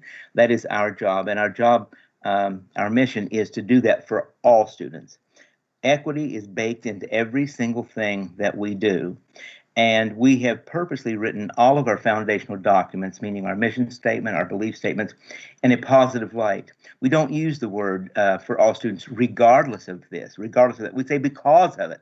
We look at equity and diversity as an asset. And that is the way that we think that the state boards can move forward to, is viewing the diverse backgrounds and circumstances of all children as the asset that they bring to the table. And we also have, in addition to our mission statement, we have our belief statements that I'll share. Again, I've shared this slide deck with your staff, so they can share it with you later, that you can take the opportunity to delve into that. But everything that we do is built around equity and excellence. And, our mantra has always been that excellence is your best motivation for equity, that it's excellence for every single student. Your single most important lever toward equity is excellence. And these are our belief statements, what we as an organization believe. And when I say we as an organization, I'm not talking about our staff that are now working remotely, but are in the greater DC area. I'm not saying that's about us as staff. It's us as an organization. Our organization are our members, are every single state board in the country. And then also, we have defined what we mean by an equitable education. That's our definition of what it means to have an equitable education, what we mean by diversity, and what we mean by inclusion. It's easy for state boards to talk about equity. It's easy to talk about diversity. It's easy to talk about inclusion, but you have to first coalesce around a definition. What do we mean by that? And so that is something that we have, as collectively, as an organization of state boards across the country, have done that. This is what we as an organization believe that those terms mean. We also have a theory of change in our organization, and we're going to talk a little bit later about a theory of change perhaps that a board needs to come up with. This is our theory of change, that we think if we do certain things by using certain methods, then we'll get certain results. Starting with the end, start with the results, and then back it up. What is it that we need to do, and through what methods? So let's delve into now. That was the commercial message for who NASB is and who state boards are. But let's talk a little bit now about who the state boards are across the country. Just a real quick primer. Just so you know that state boards across the country, 75% of state boards are appointed, and 25% are elected. So you're definitely in the majority there. Everyone, unless you are a part of the education world, you probably think that all state boards get to this board table just like you do, and that they're all exactly the same. 46 states and 5 territories have state boards, and they all are completely different. There are no two that are alike. But you can see here that how they get to the table. Then look at this map. You'll see that they vary in size from 5 members to 21 members across the country, and the various colors, you can see the code there, the various colors indicate how many members serve on state boards, and then the dots and the squares and whatnot show how they get to the table. Some are appointed by the governor, some are appointed by the legislature, some are elected, some are part appointed and part elected, others have shared appointing authorities. So you can see who is kind of in your same realm of operation as the Kentucky State Board. There are many paths to state board membership. Some are elected partisan, some are elected nonpartisan, some are appointed by the governor under various circumstances. Some have legislative appointment. In some states, the state chief is actually a voting member of the board. Some places they're not. You have ex officio appointments. But anyway, just sharing here that there are many paths to the board table. And so I had to update this chart last night, because you're making history today. You're tipping the scale for us, because one of the things that NASB has been really, really engaged in the last 6 years is getting student members to the board table. And just yesterday, this map said 29 states and territories have student voice incorporated in their policy process. But today, with the inclusion of Soliana on your board, I've changed your state to a green state and added the number 30 to this. So now, as of today, 30 states and territories have student voice incorporated in their policy process. And you can see the difference in colors is the green is where students are actually non-voting. Blue is where students actually cast a vote on items, and those are the star where they just have an advisory council. And interesting enough, those 4 states that are in red, those are states that don't have a state board of education. The state board of education does not exist in those 4 states. I find it interesting at the bottom in DC and Washington, student members' votes are recorded, but they're not counted. They get to vote, but it's I guess a trial run. But anyway, congratulations on tipping the scale today that we're now to 30 states and territories with student members. Now, in terms of people serving on the board, right now at the current time, 43% have 5 years or more on the board, and 57% have less than 5 years. The average length of term that a board member serves is 4.88 years. And if you're going to try to go for the record, Geraldine Miller in Texas has that record of having served 32 non-consecutive years on the board. So, Chair Young, if you're trying to go for the record, you've got just a little way to go yet, so to meet that record. And there are only 520 state board members in the country. We always say if you could get all the state board members in a room, you could get them in a room, because collectively there are only 520. Right now, it's pretty much half and half, male and female.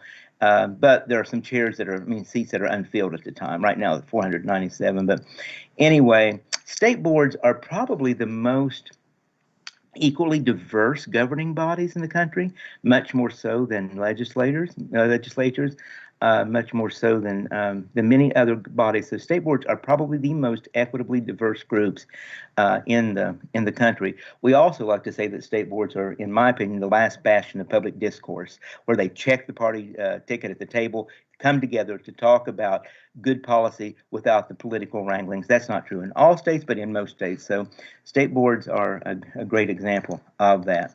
In case you're interested, you can go to our website and find this chart. It compares the authorities, if you will, of state boards across the country. It lists every state. It tells you how the selection of the board members occur, who in that state selects the board chief. You know, everybody thinks that how the chief gets to the same table the same way in every state. In some states, the state chief is chosen by the board, just like you do. In other places, the board, the chair is actually elected on the ballot. Sometimes they're appointed by the governor. So anyway, you can look at this chart that just, if you want to, if you're interested in that, and then it shows you who has given you board authority. Is it the Constitution? Is it in statute? Does that state board have authority for teacher licensure? Do they have authority for standards adoption?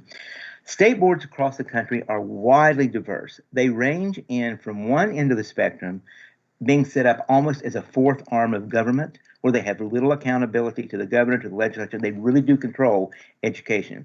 On the other end of that spectrum, we have some state boards that are just purely advisory. They don't have any really policy chops. You are more toward the left end. You're sort of in the middle of that spectrum. But there are 3 things that almost every state board has in common. 1, they have the authority to establish learning standards for students. Number 2, they have the authority to establish teacher licensure. And number 3, they pretty much have authority for regulating those preparation programs in the universities. So that's pretty universal. And those are 3 very powerful things that you have. Now, this scatter plot here kind of shows you where states go in terms of who is like you. The horizontal axis is from the end of governor appoints the board to the elected board. And then the other axis is where the governor appoints the chief down to the elected chief. Look at the state boards that you are kind of coalesced around. These are the boards that are most like you in terms of how you get to the board and what your authorities are. You are most like Arkansas, West Virginia, Illinois, Maryland, Hawaii, Missouri, Florida, and Mississippi. Those are the ones that have the complexion most like yours. Some people just find that interesting. That doesn't really help you do your job, but it just lets you know of state boards across the country. Since this is kind of an orientation, not just to you sitting on your board, but it's an orientation to what state boards are across the country. It gives you a national perspective. But regardless of how you get to the table, regardless of what you're like, all state boards have 3 primary levers of influence. You have the power of policy. That is where you can actually enact code, enact regulations, policy that says thou shalt or thou shalt not. That is is usually the lever that most state boards find most takes up most of their time, or that's really what they concentrate on. But in conjunction with that power of policy, or in absence of the power of policy in an area, state boards have the power of the question, and you have the power to convene. Whereas a sitting government body, if you want to ask the right questions of the right people around a certain issue, that is your right, and that is a powerful thing to do. Let's say there's an area that you really want to influence in your state, but yet you lack the authority to do so in policy. It is your authority, your right, and your responsibility to question, say, and to be the advocate. Let's ask the right questions. You also have the power to convene, to bring groups together, to discuss, to establish a task force, to establish a learning community. And when you combine all three of those together in a powerful way, you have the power of collective voice. That you have that bully pulpit, you have all three of these levers pulled together can really lead to substantive change. I'd also be remiss if I didn't point out that power of policy should not be looked at as a lever to infuse regulations. Many times that power of the policy is what do we take away from the policy table. It's not about adding more regulations. It's not about saying thou shalt, thou shalt. It's doing an audit of those policies and saying, are there policies on our book that are preventing us from making progress, are keeping us from doing the things we want to do? So that power of the policy is also in the elimination mode, if you would. I know several decades ago when I was a district superintendent, I often jokingly said, when I leave this job, I want our policy manual to be on a 3x5 index card, and just leave the work to the educators in the classroom. So anyway, the power of the policy, the power of the question, the power to convene, harnessed together can be real leverage for change. And as I said at the beginning, this is about leading for sustained growth over time. Now, it's about leading collectively as a board. Let's talk about what it means to lead as a board, about finding your leadership voice, because that's what you are. You are a leader collectively, and you were brought to the state board because you had individual leadership traits. That's the reason you were tapped for this job. You were tapped because you in some way had exemplified some type of individual leadership. And that individual leadership looks different once you're on a board than when it did when you were off of the board. So your individual leadership voice now becomes a part of a collective leadership. And that's where the power comes in, is collective leadership. But that doesn't mean that your leadership voice as a board is a combination of these 5 people individually leading. It's not about coming to the table and having 5 I'm using 5 because that's the number on the screen. It's about 5 voices. It's about not trying to eliminate those multiple leadership voices that you brought to the table and unifying that into the power of the collective voice, coalescing around an idea, coalescing around a joint vision, around joint action, and moving that together as a group. What does that look like in practicality? In practicality, that means that when you bring your personal opinions, when you bring your personal perspectives on things, you bring it to the board table. You hash it out there. You discuss it. You have open, honest conversations. But once the gavel hits and a decision is made, that individual leadership then becomes your job to support what the board has done as a group. To say, okay, I may or may not agree with this decision, but the board has made the decision, and therefore I support it, and we'll go forth with that. That is when you have collective leadership. If you examine some boards, not just State Board of Education, but boards in general, you come together, you have a vote. You may have voted in a dissenting vote, you didn't agree, and you see them going then and then publicly trying to undermine that vote or trying to not support it. That is not effective boardsmanship. Effective boardsmanship is honoring that individual leadership voice, but honoring it at the board table. And that's where it gets hashed out. And also, it's important to note that as an individual board member, you have no authority aside from the table. Once you leave the board table, you do not have any authority as a board member. It's the board collective that has that authority. And you need to determine then who speaks for the board. Who is it that has the authority to say the board does this or that? And I'm assuming you probably have some operational rules about those things. Who speaks to the media? Who does this or that? So anyway, these are just cautionary tales as that we would do if we were doing a new board member orientation, which we typically do every June, a new member institute. We weren't able to do it this year because of our good friend COVID. But anyway, this is something that we spend a lot of time on, is how can you advocate for your personal view? Where is it appropriate to advocate for that? Where is that appropriate? It's appropriate at the board table. And so your voice is important. Your voice matters, and it probably matters more now than ever before, because we have right now, I call it 3 tsunamis that are facing every state board in this country. You have the tsunami that is the health issue around COVID-19. You have the second tsunami, which is the financial impacts of COVID-19. And those are 2 diametrically opposed lines. One's an increased need, and the other's a decreased funding. So those are the 2 tsunamis. And then the third is dealing with the racial injustice of right now in this country. And your board, stepped up to the plate and has really taken an active role in that. I applaud you for that, and we'll talk more about that in just a few moments. So let's briefly say then, delineate a little bit about what state board members do and what state boards collectively do. An effective board member that comes to the board, first and foremost, focuses on student achievement. That is your primary goal. You know that you have many things that come before you that are not necessarily around student achievement, but that should be your first and foremost consideration. Always focus on student achievement. Secondly, devote the time it takes to do the work. We say that's one of the great lies of the universe, is when someone from the governor's office calls and says, we'd like to have you on a state board. It's only 1 meeting a month. Well, we all know that that's not true, that it takes a lot more time than that. You have to devote the time. I recall in a previous world, I was a deputy commissioner in the state at one point, and my job was to establish the board agenda, send out the material. That's before electronic means. We send them out in packets. And I remember coming to the board table on multiple occasions with certain members. We would be ready to start the meeting, and at that point, they'd be breaking the seal on their materials that they hadn't even read prior to them receiving it. The important thing is devote the time to do this job and to do it well, and it does take time. Thirdly, do your homework. Be ready when you come to the table. Be engaged. Know what it is you're talking about. State board members, effective members, question. They ask questions. They don't necessarily assume that they know everything about that.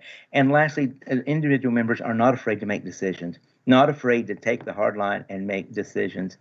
The Hall doctrine, my doctrine, says that student performance is only as good as the values, actions, and beliefs of the adults who serve them. That's not just the teachers, school leaders, but it's about the policymakers.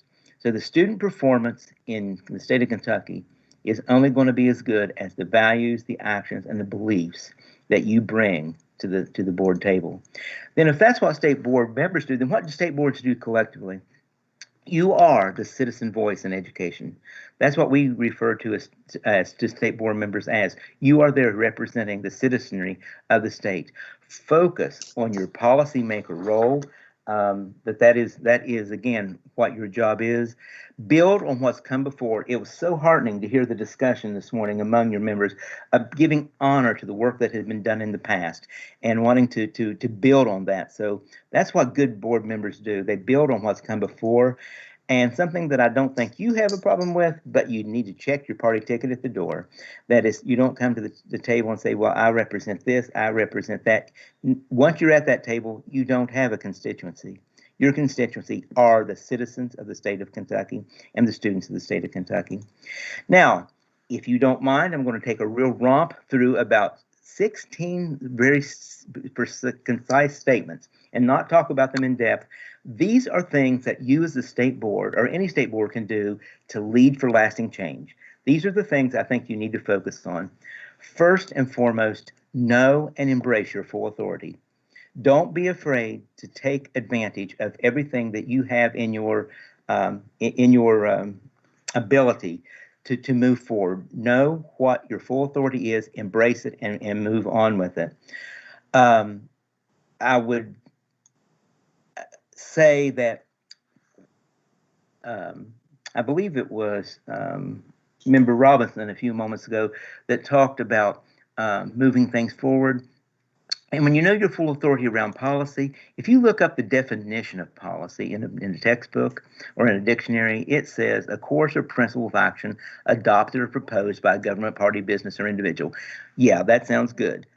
I like to say that your authority around policy goes back to the definition used by the Johnson School of Public Policy at University of Texas at Austin. They say that policy is a sustained course of action toward desired results.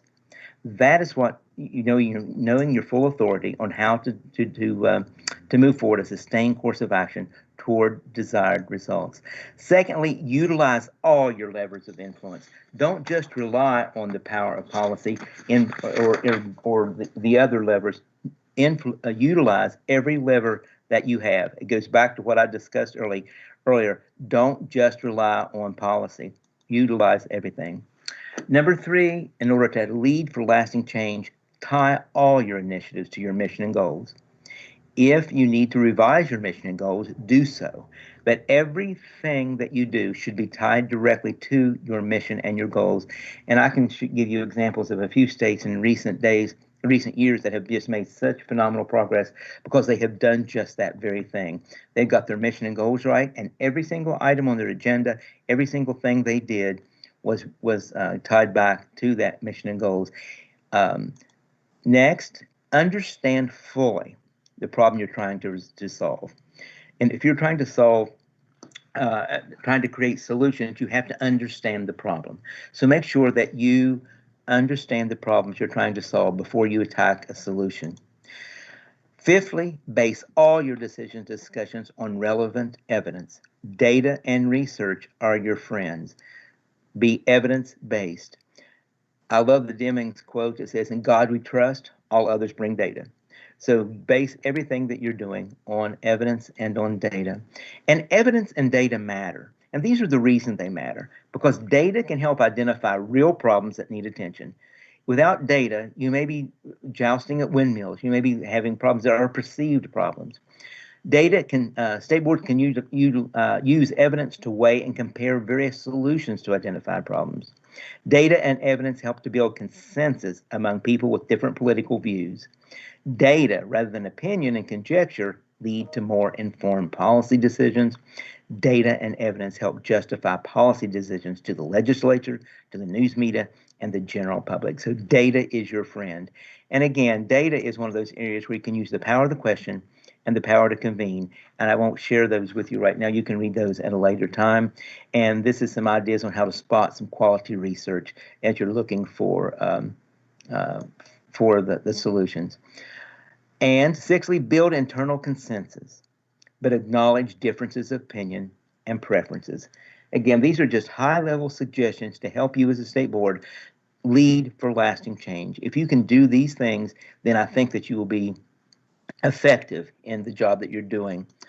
And a very important thing is involve all stakeholders in the process, not just the product. It's not about coming up with something at the end and then sharing things. Oh, what do you think about this? Let's get your reaction. Stakeholders need to be with you from the very get-go on any initiative that you try to move forward, anything that you want to do. Make sure that you have the right people at the table and involve all your stakeholders in the process. Don't wait until it's too late. And this last one on this slide is elicit your partners from all levels of the policy landscape. Know and acknowledge all your players. In other words, make your friends before you need them. Elicit your partners from your legislature, from the governor's office, from the superintendent's associations, from the teachers, from everyone. Make sure that you, again, that's an outcome of involving your stakeholders. Elicit your partners and make your friends before you need them. Then also, I think it's important for any organization, if you're going to lead for lasting change, you need a theory of action. You need a theory of change that says, just as I shared ours earlier, that if you have an end result, then what's it going to take to get there? So, like, our theory of action is if we develop and support and empower our members by doing those things, then the students of all backgrounds and circumstances will be prepared to succeed. So it's really important that you have a defined theory of action. That is not, it's not just a piece of paper. It is something that you can live by. It's something that you go back to as one of your touchstone foundational statements. Then I also heard when you were talking about some of your resources, some of your budget items, that on number 10, you need to align your resources and support to the identified results. Whatever it is, the results you want, make sure that you have aligned all of your resources and all of your supports to accomplish that. Things don't happen by accident. You can't say that we want this result, but yet put all of your resources and supports in another area. I would say number 11, stay the course. Make a long-term commitment to improvement. That's something that your state has had a good track record of, and from listening to your conversation, I think that's what you're committed to, is staying in it for the long term. And I used to work for someone that always would remind us, he'd say, stay above the noise, stay above the noise. So make sure that we make a long-term commitment to improvement. And you need to hold yourselves and others accountable for results. But you need to be willing to recalibrate as you learn, monitor, adjust, realign, and move forward. Yes, it is important to stay committed to the long term, but there's a learning process that as you move along, you need to stop and recalibrate as you go. Again, stay above the noise of the process. Don't get mired in the distractions and political maneuverings, which is much, much easier said than done. I know that, but it takes fortitude to get that done. Number 14, communicate early and often from beginning to end. It is not just about involving your stakeholders, but communicating with your publics, communicating with those around you from beginning to end. No one likes surprises, and remember, people can own what they have been a part of creating. People don't own it if they've not been a part of creating it. And base the evaluation of your progress and your personnel on predetermined metrics. Once you know what it is you want to accomplish, set milestones, set metrics, and then hold your own evaluation about yourself and those who work for you on those predetermined metrics. You have to know how you're going to measure success. Success doesn't just magically appear and say, oh, I think we were successful. You need to establish early what it is, the metrics that you're after, and hold yourselves as a board accountable for that, as well as those around you. We recently completed a couple of we help boards do self-evaluations around how effective are we, and it's really important. And we also work with some state boards on determining a process for holding for evaluating their state chief based on that. And last but certainly not least, in order to lead for lasting change, take time to celebrate along the way. Enjoy the journey, not just the destination. So those are 16 quick points on things that I think that state boards can do to lead for lasting change. If you could get these in your thought processes as a state board, I think that you will deliver on the promise that I hear in your voice. As I heard that the opening conversations, I'm just so encouraged. I think that you are just poised to do some really great things. Now, some of you have heard me tell this story before, but I want to tell it again. That it goes back to, as I heard Patrice and Holly and Allison talk about individual students and how important that is. You are 100% right. It's about individual students. But I'd like to put the work of the state board in context here. You've all heard this story. This is not a new tale. This is one that you've probably heard for decades. The story of the two folks walking on the beach early one morning after a storm. One is, quite a bit ahead of the other one on the beach, and the one falling behind, or the latter one, watches the first person walk, and the beach is just scattered with all sorts of starfish that have been washed ashore during the storm. The first person reaches down and picks up a starfish and throws it into the ocean. Walks a little bit farther, beans down, picks up another starfish, throws it in the ocean. Well, the second person finally catches up with the first and says, you know that's you're not. How are you making a difference? You know, there's just literally thousands of starfish here. You cannot possibly make a difference. Well, the first person reaches down and picks up one, silently throws it into the ocean, and says, "Well, it made a difference to that one." That's a wonderful sentiment. That is a wonderful story. But the role of the state board is not to focus on the starfish. Your job is to focus on the ocean. Your job is to create an ecosystem of policy, an ecosystem of culture, an ecosystem of a school and district and statewide system in which those starfish can thrive, where it's a healthy ecosystem.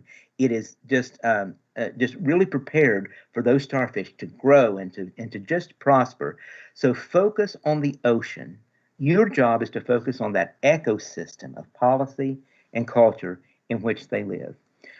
So that's in hopefully I didn't take too long. Hopefully that got in under the time frame of what I think state board members individually should be doing, what state boards collectively can be doing. And I'm happy to answer questions. I would just simply point out that take advantage, if you will, of our resources. We have a new member training coming up October 20th. You got an email about that, I believe, a couple weeks ago. It's only 3 hours, but we'll be delving into some of this stuff, but we'll be talking extensively about parliamentary procedure and how you conduct a meeting. We have an annual conference coming up. Those are just 3 of the folks. Dr. Ibram Kendi will be speaking, so will John King and Darling Hammond. Just yesterday, we have confirmed many others. The National Teacher of the Year will be speaking. Dr. Dreyer from the American Academy of Pediatrics will be speaking. Tim Shanahan and Nell Duke on how to deliver literacy in a digital age. We've got lots of great sessions. I ask you to consider that. And then we also have webinars, technical assistance, and all sorts of things. So that said, I hope I didn't leave you with this impression. I hope you don't have the deer in the headlights look at this point, that you're not looking at this as, oh my, this is an undoable task, because it isn't. It is a task that is not only doable, but it's something that I think that you enjoy the journey. And how do I stop sharing my screen? Let's see if I can figure that out. I figured out how to start it. Can I figure out how to stop it? Sure I can. You did it. I did it? Yay. All right. All right. Thank you so much, Bob. Lots and lots of good wisdom there. I'm going to switch to some headphones here. I'm hearing a little echo, sorry. But thank you. And if we do have a few more minutes on our agenda, and if you're okay, I can open it up for any questions any board members might have in response to your presentation.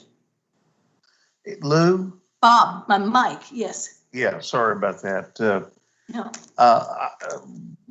Bob, I enjoyed your discussion very much. We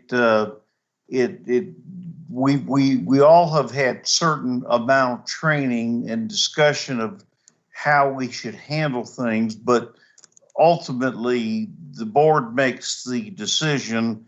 We're just partial policymakers on that decision, and in the end, we should bring most of those items back to the board. Is that correct? For somebody to enunciate the policy? Absolutely. That is the basic tenet of a board, that it is about the collective wisdom, it's about the collective action, that individual members really have no authority in and of themselves. You don't have the authority to act on behalf of the board. You don't have the authority to say, this is what the board wants to do. You certainly have an opinion, but any action, anything should come back to the board table because that is, again, the very essence of why you have a board, that it is collective leadership, that as a governing body, you weren't elected or appointed as a czar, you were elected or appointed as a contributing member of a group. And on top of that, I did want to mention, because earlier some of my colleagues mentioned especially some of the technical side of things, and I wanted to mention that 3 years ago I was appointed by the Speaker of the House to a special committee that was given $100 million, and we were supposed to allocate that $100 million between various projects in the state, dealing with universities, dealing with local businesses and stuff like that, to try to get people educated and trained into those areas. And it was the first time that I think the state had ever done that. We actually ended up leveraging that $100 million to $278 million in projects that are just now getting completed all over the state. And so, obviously, those are the types of things I would like to see our board be able to do in the future to try to build on not just, regular education, but also some of the technical education areas. I love that. Thank you, Mike. And I really think for me, that takeaway is that the power of synergy that we have as a collective is part of the message from Bob this morning. We've really got to leverage our collective power in that way. That's a good example. Yeah. Other questions for Bob?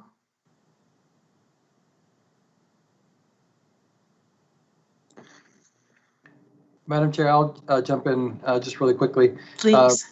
Thank you, Bob. It's great to see you and I appreciate you being on with us. Could you talk more about the policymaking role of the board and contrast that with the role of the state legislature?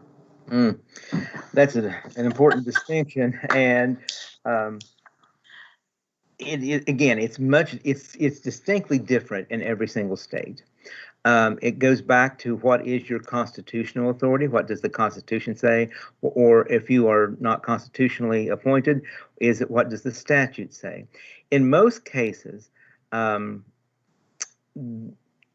I won't say in most cases. In many cases, the state board's role is to enact rules following legislative action. But in absence of that, the state board, certainly has the right to move forward in giving a free and appropriate education for every student in the state.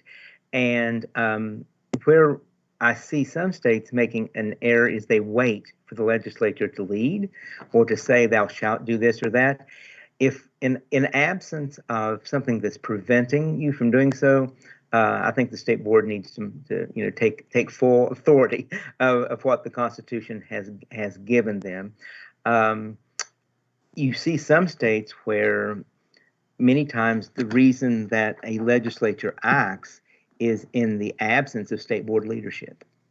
That if the state board had been proactive, if the state board had assumed their full authority and acted through regulation or through policy, then the state legislature would not have had to. So many times, I think, maybe this is the wrong word to use, but bad legislation comes from the inaction of others who really hold the authority. But in the perfect world, those two work in tandem. That the state board does not engage in policy making without at least talking to their legislatures about it and gaining their support to say we're thinking about doing that, or what do you think? And vice versa. It should be a two-way process that the legislature and the state board works in tandem, both swimming in their right lane, that doesn't get into an adversarial relationship. And of course, it's hard to do so in a politically polarized environment, which we seem to be in right now more so than in the past. But and I think that I hope that in some way answers your question. It's about taking advantage of your full authority, but not doing so in a flagrantly defiant way, but working together. But don't wait on permission. Move expediently on things that that need to be done. Thank you. Yes, very helpful. Thank you. It's all about good collaboration, focused on those 650,000 school children. Absolutely.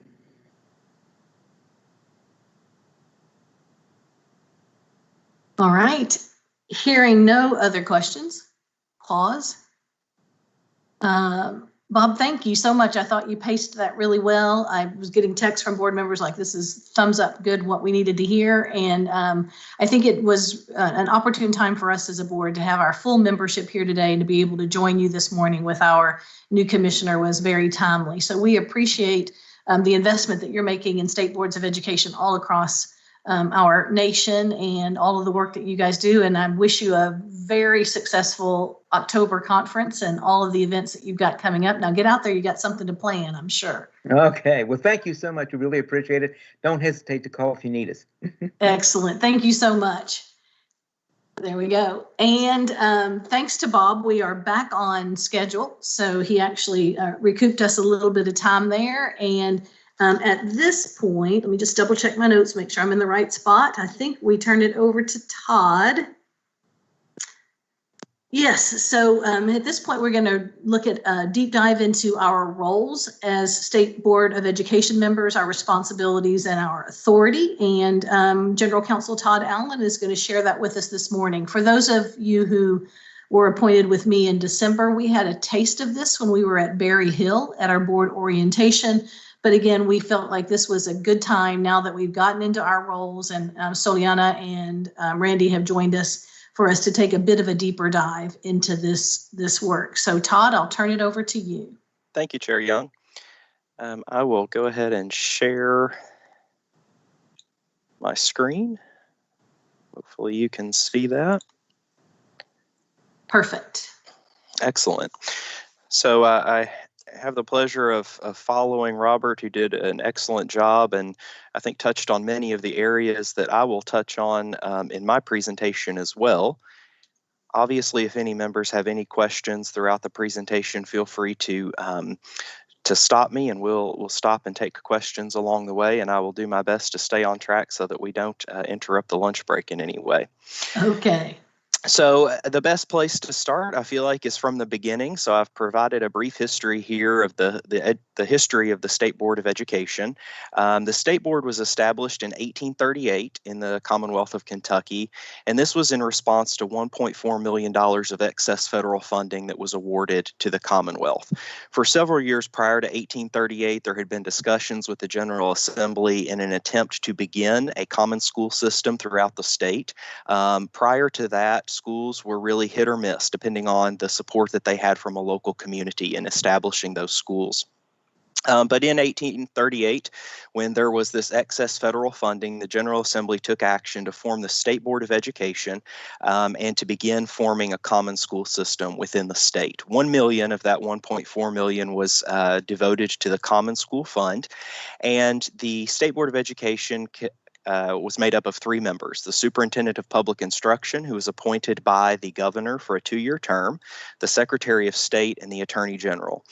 And the real role of the State Board of Education at this point in time was to appoint 5 local commissioners that were essentially the equivalent of the local Board of Education, who would make all the decisions about how common schools would operate in local communities. In 1850, the Kentucky Constitution was changed, and it made the Superintendent of Public Instruction a permanent office, and it became, instead of appointed by the governor, it was elected by the people for a 4-year term. If we fast forward to 1934, so almost 100 years in its form of 3 members, as previously stated, the General Assembly did change the makeup of the State Board of Education to 8 members, which was the Superintendent of Public Instruction and 7 lay members appointed by the governor for 4-year terms. And then in 1982, the General Assembly made another change to the State Board of Education and really expanded its membership at this point in time to 13 members, 7 representing each Supreme Court district and 6 statewide. Again, these were appointed by the governor for 4-year terms. So then we fast forward to 1989 and the historic Supreme Court decision, Rose v. Council for Better Education. At this point in time, the Council for Better Education filed a suit against the Commonwealth alleging that the educational system in Kentucky was unconstitutional. Section 183 of the Constitution requires that the state provide for an efficient system of common schools throughout our state, and that was really what was challenged. The Supreme Court, the issues involved were really the funding inequities throughout Kentucky's public schools. So for property-rich districts that had the ability to collect larger tax revenues to support their schools, they had schools that provided adequate education. For more property-poor school districts, for example, that could not generate the revenue they needed to fund those schools, student education really suffered. So the Supreme Court held, lest there be any doubt, the result of our decision is that Kentucky's entire system of common schools is unconstitutional. And the court went on to provide the minimal characteristics of an efficient system of common schools. So according to the Constitution, the court indicates that common schools, these are the minimal characteristics. Funding is the sole responsibility of the General Assembly. Common schools must be free. They must be available to all Kentucky children.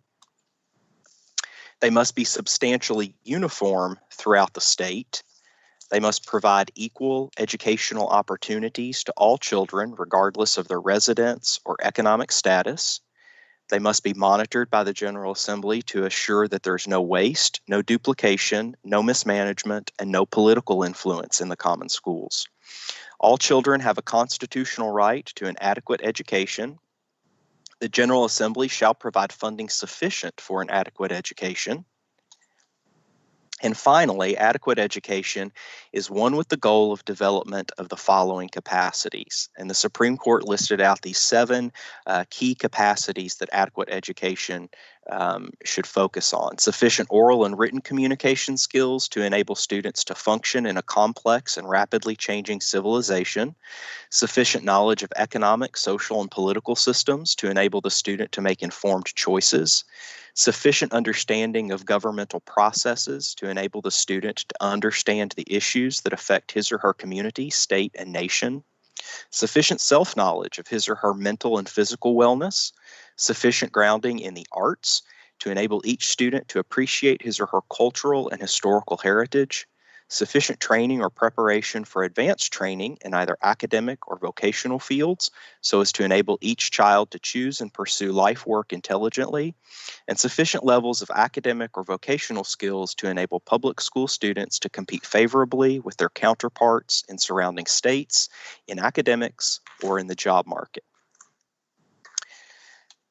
As a result of the Kentucky Supreme Court holding in 1989 that Kentucky's educational system was unconstitutional, the General Assembly acted in 1990 with the Kentucky Education Reform Act. And this was really a shining moment in Kentucky's history. This was sweeping legislation changes to the entire educational system. And what we'll focus on today is really how it impacts the KBE and the State Board of Education. But obviously, there were major changes throughout the entire system that also impact local school districts. During this time, the General Assembly also collected, as Mr. Bowling previously alluded to, substantial funding to pour into our Commonwealth school system. Kentucky's great historian Thomas D. Clark commented on Kara, "We're almost in the presence of a miracle." So for KBE reform, the board was changed as a result of the Education Reform Act to 11 voting members appointed by the governor and confirmed by the Senate. Those are 7 representing Supreme Court districts, 4 representing the state at large. The new legislation also contains staggered terms for state board members. It indicates that appointments should be without reference to occupation, political affiliation, or similar consideration, and removal from the state board can only be for cause. So these changes that you see were really directed toward that directive in the Rose decision that the common schools should be operated without any political influence. The state board is now set up under Kara to really be an independent board, independent of both the governor as well as independent of the General Assembly. Confirmation by the Senate was new in appointment to the state board. That was not previously a requirement prior to Kara. Staggered terms was a new provision that was not previously in the law prior to Kara. And this removal only for cause was also added by the Education Reform Act. So again, as I stated, the board is really designed to be independent, nonpartisan, non-political, and to really be the education experts in the state, not designed to carry out the policy initiatives or be the agent of the governor or the General Assembly, but truly to act independently in the best interest of education, K-12 education throughout our state. The Council for Post-Secondary Education president was added during the Education Reform Act as an ex officio member to the State Board of Education. And then later, through recent executive orders, the Secretary of the Education and Workforce Development Cabinet, our active teacher member, and our new student member were added as ex officio members to the State Board of Education. Kara also transferred all of the functions of the former Superintendent of Public Instruction to the newly created Commissioner of Education. Again, if you'll recall the history that we discussed, the Superintendent of Public Instruction was elected in a statewide race, and the General Assembly took all of those functions and transferred them to the Commissioner of Education. The Superintendent of Public Instruction continued to be in office and have an individual who was in that office even after Kara for a few years until the Constitution was amended to remove that office. So we talk about the board's roles and authority, because that's really what we're here to talk about. But I thought it was important to kind of lay the groundwork in the history, because that certainly plays into what the board's roles and authority are and should help guide the board as it moves forward. So number one role of the board is to appoint and set the compensation for the Commissioner of Education. No one else in the Commonwealth has the ability to appoint the Commissioner of Education or set his or her compensation. That responsibility rests solely with the State Board of Education. I'll point out that all of these roles and responsibilities, authority, are set forth fully in the board's policy manual. So I would encourage you to take a look at that after our meeting today to just get a little bit of additional detail if you want to go back and reference specific statutes. But I've got these highlighted here for you. Again, just can go to the policy manual for some additional information. Statute indicates the primary function of the state board shall be to develop and adopt policies and administrative regulations by which KDE shall be governed. And the state board, another function is to make recommendations to the governor regarding the KDE budget requests. So the policies by which KDE shall be governed, obviously the board has substantial administrative regulations, and we'll talk about those in a little bit more detail later on in the presentation. Currently, the board has approximately 200 administrative regulations that are on the books, and that is the board's primary policy-making role, is to promulgate administrative regulations. And those administrative regulations both govern how KDE itself is going to be operated, as well as operations within school districts. So both of those functions are contained in the administrative regulations. Annually, the board will review the budget request of KDE and make comments on that will then be provided to the governor's office in KDE's budget request. So the board certainly has a role in reviewing what that budget request looks like and making comments on that as we go through the budget process and requesting funds from the General Assembly. So you will notice as we go through these, there is what I would say is extremely broad authority of the State Board of Education over the common schools within the state of Kentucky. We have to keep in mind, though, I think we touched on this a little bit earlier with Robert and his presentation about how all of the pieces fit and work together. So when we think about administrative regulations, the board must promulgate administrative regulations in several matters where the General Assembly says thou shall, but the board also has broad authority to promulgate administrative regulations for other matters that aren't specifically set forth in statute, because the General Assembly has given that power to the state board. The power does not exist in the Constitution. It exists through grant from the General Assembly to the state board to make those regulations. But we have to keep in mind that the state board cannot make an administrative regulation that conflicts with either state or federal law. So we have state law that the board is complying with. We also have federal law and federal regulations that the board is complying with. And the flexibility that exists in those laws is where the board has the ability to make policy in the form of an administrative regulation. The more specific those state laws or federal laws and regulations become, the less flexibility the state board has in making policy. The more broad those laws are, the more flexibility the board has in making policy through administrative regulations. But we do have statutes on the books that really grant broad authority to the state board to make these regulations. And unless more specific authority has been granted to the local level, then the board has authority to make an administrative regulation governing that matter.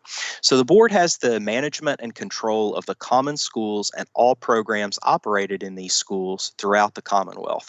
This includes interscholastic athletics. The board has designated the Kentucky High School Athletics Association as its agent for managing interscholastic athletics.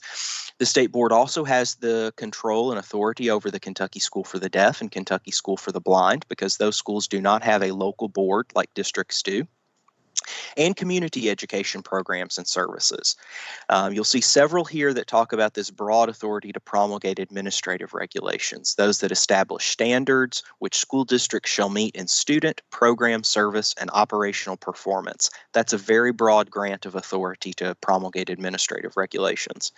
On the recommendation of the commissioner, the state board shall prescribe, print, publish, and distribute administrative regulations, courses of student curriculum, courses of studies, curriculums, bulletins, programs, outlines, reports, and placards for the efficient management and control of schools and programs. And again, on recommendation of the commissioner, the board shall establish policy or act on all matters related to programs, services, publications, capital construction, equipment, litigation, contracts, budgets, and all other matters within KDE responsibility. Here you notice that there's this authority sharing. The recommendation of the commissioner comes to the state board, so the commissioner and his or her staff review these policy matters and make recommendations to the state board, and then it's up to the state board to act on those. Here are a few specific administrative regulations where the legislature has said thou shalt, as Robert Hull indicated in his previous presentation. However, this is not an exhaustive list. You can also find these again in your policy manual.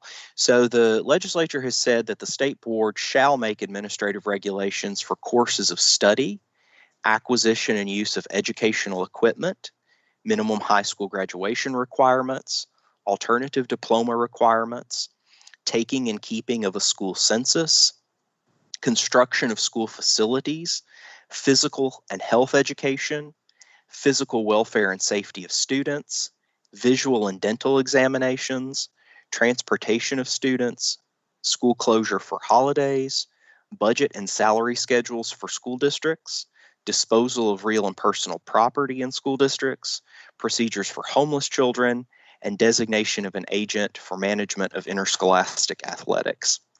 Again, this is not an exhaustive list. You may think, well, what about matters such as standards, our Kentucky academic standards? Those are provided in separate specific statutes where the General Assembly has directed the State Board of Education to make administrative regulations, and those are scattered throughout our Kentucky laws regarding the State Board and education. So again, this is not an exhaustive list. As I indicated before, we have approximately 200 administrative regulations on the books that are approved by the State Board of Education. Some of them are for compliance with federal law so that we continue to receive federal funding. All of the topics that you see on your screen now are covered in administrative regulations that have been promulgated by the state board. And then there are others that we've promulgated, such as academic standards, assessment and accountability, that are specifically provided in statutes passed by the General Assembly related to those topics. So In addition to this policy making through administrative regulations, there is, of course, additional roles and responsibilities of the State Board of Education. If you think back to our review of the Rose decision, the Supreme Court held that common schools must be operated without waste, mismanagement, or political influence. Here, the legislature has delegated to the State Board of Education the ability to designate a school district state managed or state assisted. And that's upon the recommendation of the commissioner to the state board to make one of those designations. That happens from time to time when the department, following criteria that's set forth in an administrative regulation that's been promulgated by the board, looks at a school district and goes through an audit exercise to determine whether or not they may be designated state managed or state assisted. If that occurs, the matter may come to the state board for a final decision. That final decision to designate those school districts state managed or state assisted rests with the State Board of Education. There's also the ability of the state board to take action to remove a local board member, a superintendent, or other school officer for immorality, misconduct in office, incompetence, willful neglect of duty, or nonfeasance. Again, the Rose decision indicated that common schools must be operated without waste, mismanagement, or political influence, and these functions kind of get to addressing those issues, and the General Assembly has delegated that authority to the State Board of Education. So in your service, in this board acting, these type of issues may come up. They're not frequent, thankfully, but they may come up from time to time where the board is asked to review an entire district to determine whether it's state managed or state assisted, or may be asked to review a specific school official for removal. And then finally, as far as some responsibilities go, I wanted to touch on a few matters. The Executive Branch Code of Ethics. The General Assembly has passed KRS 11A, which is the Executive Branch Code of Ethics, which is designed to bring confidence to state government. That is to avoid the appearance of any conflict of interest, that state government officials may be, receiving some type of outside compensation or services in exchange for the decisions that they're making. That's the reason that you see prohibition on gifts above a certain amount, prohibition on being involved in making decisions with regard to contracts that you may have an interest in outside of your state service. All of you have been contacted about the training that is required under the Executive Branch Code of Ethics. As State Board of Education members, you're all considered officers under that code, and training is required.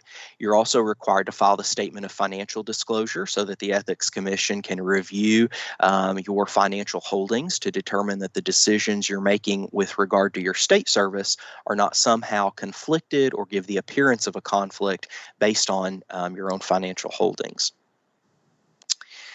The board is also required to comply with the Kentucky Open Meetings Act. The state board is a state agency under the Open Meetings Act. And anytime a quorum of its voting members, that is a majority of the voting members of the state board, so 6 or more, are together discussing state business or taking action that is within their purview, the meeting must be open to the public. It must be advertised in advance.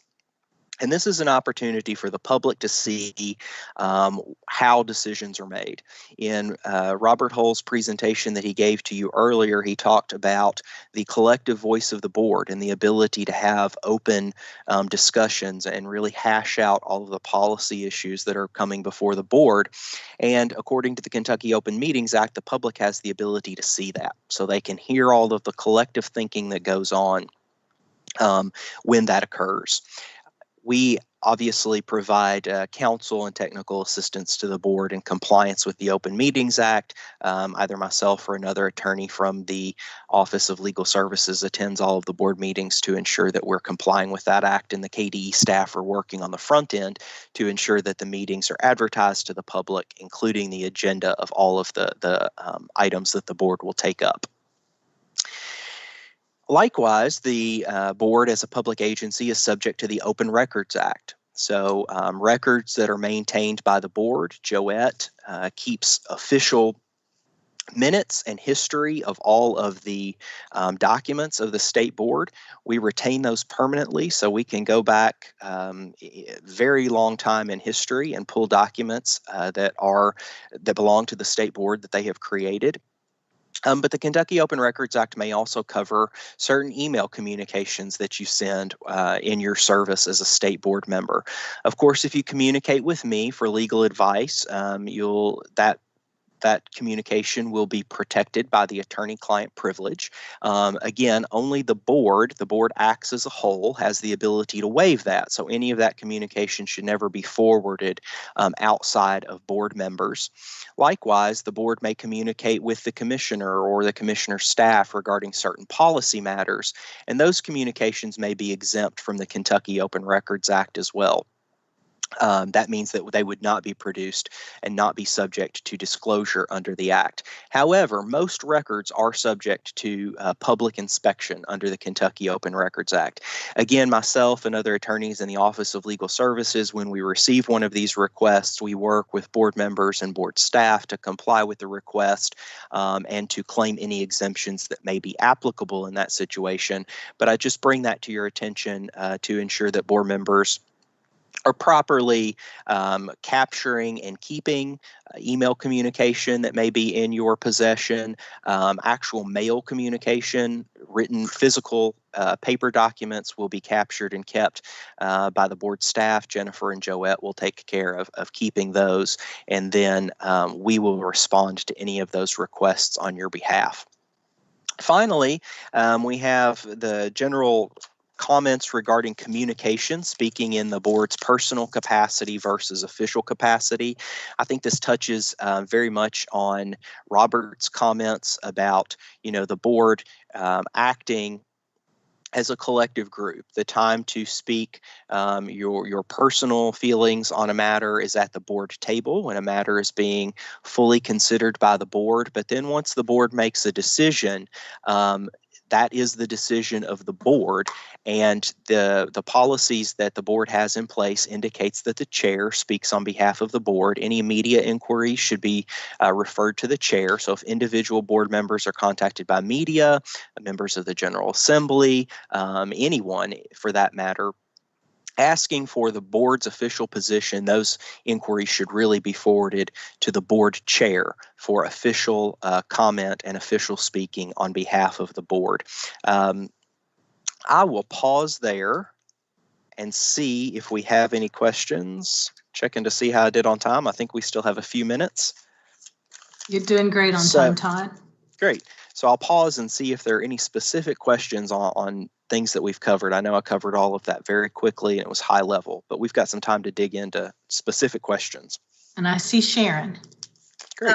Yeah, Todd, that was really excellent. I want to drill down just a little bit on this issue of courses of study and curricula issues. And could you elaborate a bit relative to our role, the local school district role, and the site-based management role? And then, of course, I know we have the larger public. So just define what our work is relative to curricula and courses of study beyond standard setting. I get that, but right. So on curricula, if we look historically, you see that term is used in the statute, and I think that pre-existed CARA and the creation of site-based decision-making councils. The Site-Based Decision-Making Council was a creation of the Education Reform Act. And by creating the Site-Based Decision-Making Council, we said that school councils are to develop and adopt curriculum to be used within their school. But the General Assembly didn't change curricula with the State Board of Education's grant. So we have to read both of those statutes together. The one that came later seems to indicate that the General Assembly granted the development and adoption of curriculum to the Site-Based Decision-Making Council. So that is no longer with the state board to prescribe because the General Assembly has acted. As you indicated, the state board does have the authority and is expected to promulgate administrative regulations regarding standards, academic standards, and then locals through the local board and the site-based decision-making council can use that to develop their curriculum at the local level. Now, with that said, that doesn't mean that the State Board of Education can't adopt through assistance through the department model or sample curriculum that could be used and adopted by the local site-based decision-making council. As far as courses of study goes, the way that has operated, and I may have to do a little bit of research and get back with you on that from some of the program area experts, but the state board has regulations in place regarding all of the various courses of study that are offered throughout the Commonwealth. The local school board as well as site-based decision-making council have a lot of options in setting courses of study that they want to offer. And then what we have done at the state level is incorporated those into course codes. It may be called one thing in one school district, it may be called something else in a different school district, but essentially it's the same course because it's teaching the same standards that have been adopted by the state board. So it gets the same course code to align those courses so that if I take, one course in one school district, but then a student transfers to another school district and it may be called something different, we know that that's the course that the student should be enrolled in. So there's some level of uniformity throughout the Commonwealth. Again, that level of uniformity and non-duplication was called for in the Rose decision. I'm not sure if that fully answers your question, Dr. Robinson. Did it? Do we need to drill down some more on that? Yeah, I think you set up what is our boundary, and that's really what I was trying to clarify.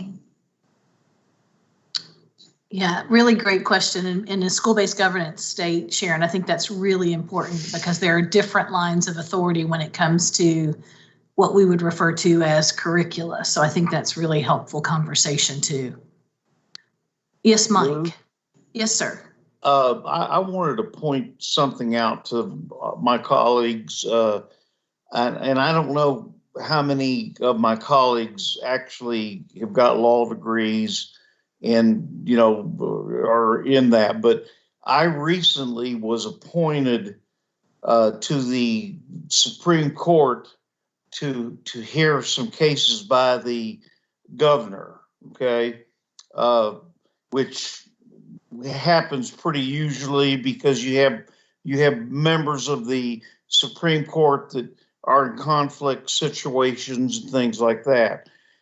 I found out that when I actually appeared for the hearing that because I was a state school board member, I was a member of the executive branch, and therefore I could not serve on the judicial branch or the legislative branch in any position, okay? Because that's a conflict of interest because we are considered executive branch employees. So I just wanted to point that out to my colleagues that if they are sought after for appointments in the legislative committees or legislative areas or the judiciary areas, they would not qualify because we're all considered appointees of the state executive committee because we're board members. And that was brought to my attention. It was no problem. They were able to go ahead and have the hearing and everything else with me not being there, but it just something that, Todd, I wanted you to be aware of to make sure the board members understand that in the future, okay? Excellent. Yeah, I appreciate that. And Mr. Bowling, you bring up an excellent point about the incompatibility of offices when you take the oath for one office, whether or not you can serve in another. And it goes beyond even offices that you may be appointed to in various branches of state government, but also certain volunteer opportunities and whether or not those would pose a conflict of interest in the executive branch ethics code. So in the event that any of you all have those opportunities, please reach out to me so we can review the specific facts and circumstances of all of those, and I can give you some advice on those. If we need to, we can request an opinion from the Executive Branch Ethics Commission to guide us in those type of roles that you may have. Thanks, Todd. Excellent. Thank you so much, Mike, and thanks, Todd, too, for the presentation and for always being available to us for those kinds of questions and follow-up. We really very much appreciate you and appreciate your steadfast support of the board. So thank you for that. And I also see that Lieutenant Governor Coleman is back with us, and I saw perhaps in his car, hopefully being very safe, CPE President Thompson. So I want to give them a chance before we break for lunch, especially since you got to hear the earlier conversation, Jacqueline, about the wisdom and counsel for the commissioner. So I wanted you to give you an opportunity to share your thinking on that as well. And then Aaron, if you are able to respond there, just some advice for Jason as we kicked off the morning. Well, thank you. And first, let me say welcome to Dr. Poe and to Celiana. It's an honor to have you guys join us, and it's very exciting. And I feel like our board is complete now. So congratulations and thank you. You know, Dr. Glass and I have talked about this on several occasions. He has walked into this magnitude of a leadership role in the middle of a worldwide health pandemic, where education has kind of found itself at the center of all the challenges that we face. So at least, Dr. Glass, if you had to walk into this, you at least get to do it with the best board in the country. So you've got some good backup here with all of these folks. And I know that as you've talked to them, you've gotten to know that. You know, one of the challenges that I think we face in Kentucky from a 30,000-foot view is truly buying into and building a cradle to career continuum in Kentucky. We've talked about that for a long time, and it seems like piecemeal progress has been made in lots of different areas. But until we really acknowledge that we lose our students in the transitions, and gaps widen, and all too often for our students who come from at-risk populations as well in those transitions. We're not going to make as much ground as we could or should for our kids and for our families. Some of you may or may not know this, but I think probably the best statistic I can give you to show that this continuum is needed is that our kindergarten readiness rate is 51%. And the percent of students who graduate from high school transition ready is 51%. And so knowing that and looking at those numbers in the face tell us that, number one, we have to invest in early childhood education, not just because of the kids in the classroom in that moment, but also because early childhood education is a workforce issue. Oftentimes it's a workforce issue for women, particularly single women, single moms. And every advantage we can give children from those demographics is going to improve their future and their success. But we certainly want to make sure that we offer it for every child across Kentucky. I know many of us have talked about that, but a lot of times I hear, and I think Jason and I talked about this last week, I think a few years ago, it was kind of the cool thing to say that you don't need college. You can do this or you can do that, and college isn't really worth the investment, and so forth and so on. I will acknowledge that college is not for everybody. But the governor and I share the belief, as many of you do, as all of you do, that we need more of everything. We need more post-secondary credentials. We need more apprenticeships. We need more certifications, and we certainly need more college degrees in Kentucky. So often we jump to the end and we talk about the economy and jobs. If you ask any any focus group right now, there's a lot of focus groups with this presidential election going on. Every focus group will tell you that the most important issues to them are jobs and the economy. And while some of us are led to believe that the stock market is the economy, it is not. It is truly about creating a workforce that is prepared and skilled and intelligent and capable. And that begins in pre-K. And so we can't have this conversation about bringing in new businesses or creating new jobs in a vacuum. That only happens when we truly invest in education and make sure that it's the foundation of transformational change, and more than just the education community understands that. And I'll go back to, I heard Mike talking about Kara earlier. I think that was one of the linchpins of Kara and why it worked, is because the business community was dialed in, and there was support across the state, across all sectors, public and private, that if we invest in education, it's going to help our economy. And so I think the challenge, Jason, that we face here is making sure that education is valued economically in Kentucky, and not because it's a transactional relationship, but because it is the foundation of building that economy. And I have to say, I think we have, I'm going to use a Kentucky term here, I think we have a superfecta right now. And this truly is our time and our moment. And COVID has really taught us a lot about, it's taught everyone else certainly, about how critical education is, about how critical childcare and early childhood education is, because now all of a sudden the rest of the population is saying what we've always known, which is, well, we can't function unless our kids are in school. We can't function unless we have childcare, early childhood education. And so what we've always known in normal times has become more widely understood in this crisis.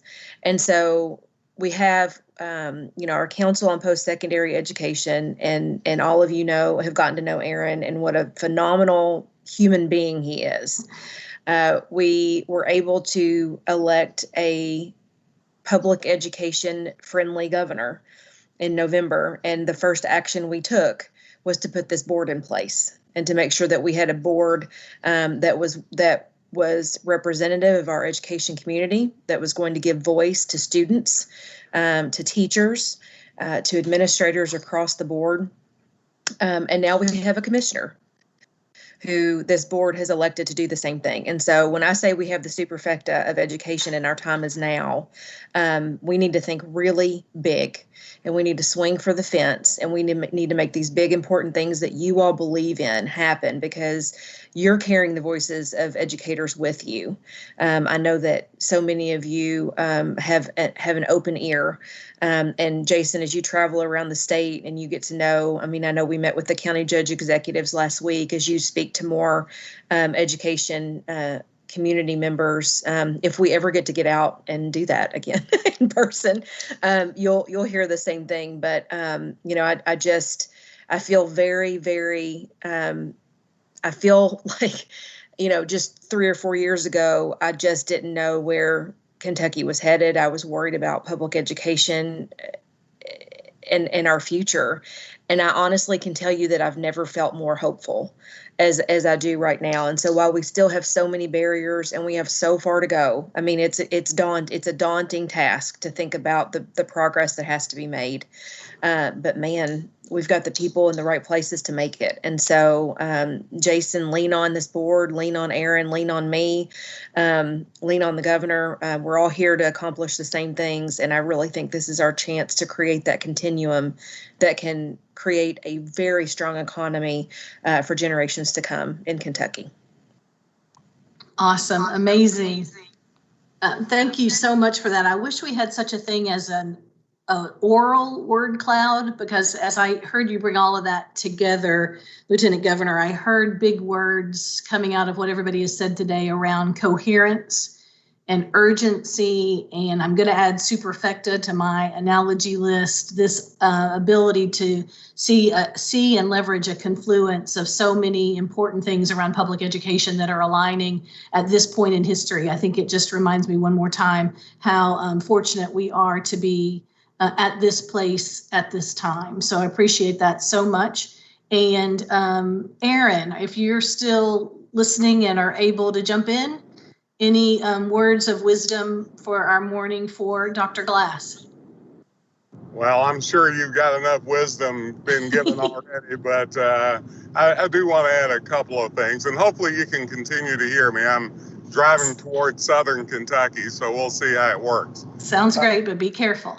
Yeah, well, I am. I'm on speaker, so I'm good. That's why, and I'm not making you dizzy by looking at me kind of roll around with the car, but a couple of points, and Lieutenant Governor really hit a home run there, and I agree on 99.9% everything she said, except one thing, and I never disagree with her, is that I argue that college is for everybody, even if it's a 6-month certificate. And this is what we found out in our research. And I would fully agree that this time is now. We've got a group together that's truly ready to do something very actionable. And I think it's powerful that we make that statement out loud. It's as powerful as we put something in complete action. Now, I know Amanda has done a much better job than I ever could to explain our conversation around this P20 movement. The Lieutenant Governor and I, as well as Dr. Glass and I, have talked about this. And to me, there's several points that they've made I won't repeat, but I will push one point. And that is, as we look at, and I'm a statistician, as you all know, but as we look at these percentages in our transition time, and I would add one other percent, we're 51.7% of students going to college. And what that means is that we can never build the economy where we need to build it unless we look at how to increase the likelihood of success at all these transition periods. And so for me, even in post-secondary, I'm smart enough to know that we don't have a strong post-secondary system until we have a strong early childhood system. So the point I would make, in addition, Jason, I mean, COVID and other items, Black Lives Matter has taught us a lot of interesting pieces of innovation if we take advantage of it. How we then look at innovation toward the end of helping our most disenfranchised people. And yes, women historically have been disenfranchised, but now I've got a feeling if we don't stop this movement, it's going to go the other way even more. So how do we look at these items when it comes to education? The other point tells us a lot. Analytics tells us more. And what analytics are telling us is that Kentucky's not going to get fifth from the bottom in poverty until we make education truly the priority, not just in funding, but in the way that we think about it from an analytical viewpoint. The other item I will say, just from a person who's been doing education for now over 3 decades, I know I don't look it, but the truth is the truth.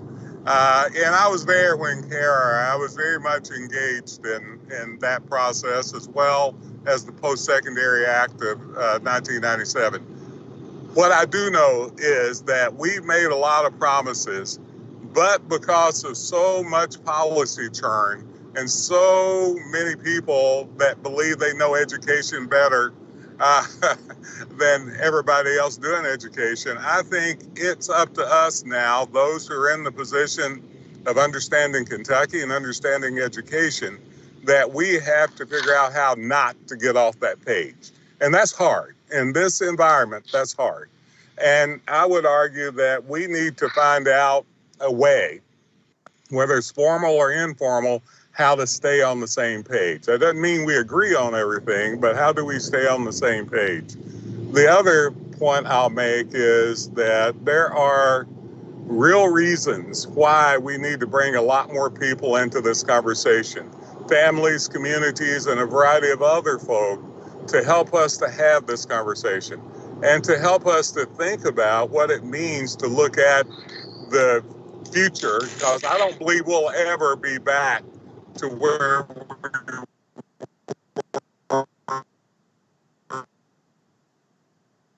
a year ago in the way that we're doing. What does that mean for us to think about redirecting what we do? My process is this, that I believe that higher education, or colleges and universities, both public and private, can act as a hub along with the local districts to create a strong process, a total process from teacher prep to teacher continuous improvement to build this state and build this economy. And I would not shy away from what I could stop this. Will not be shy by saying that doing the business of the state doesn't mean that we treat education like a business. We have to treat education like a learning paradigm. And what I hope we are able to do with this superfecta, I love that, by the way, I'm using it now. This superfecta is to take advantage of that power and really think about what it means not only a year from now, but 5 and 10 years from now. And I would argue that we need to get together and do some deep strategic processes and planning to make sure that we live this out. So Jason, I am so happy to have you aboard. I'm happy to have executive branch and even the legislative branch that thinks of us as truly the solution and not as a problem. So thanks, man. All right, President Thompson, I'm gonna moderate my words, and from now on say I'm gonna say a 4-year college degree is not for everybody. Absolutely, there you go. It is not for everybody. As a matter of fact, in many cases, we've seen many people doing very well, even on our certificates and 2-year degrees. My argument is that post-secondary needs to do a better job making sure they're stackable when these folks need to come back into education. So everyone just witnessed that healthy conflict resolution right here in real time. So nice job, you two. Thank you. And lots and lots of wisdom for Jason to rely on this morning. And Aaron, I just want you to know I resisted the urge to make some kind of joke about you and I knowing what it was like back in 1838 when the first State Board of Education was established. So I didn't do that.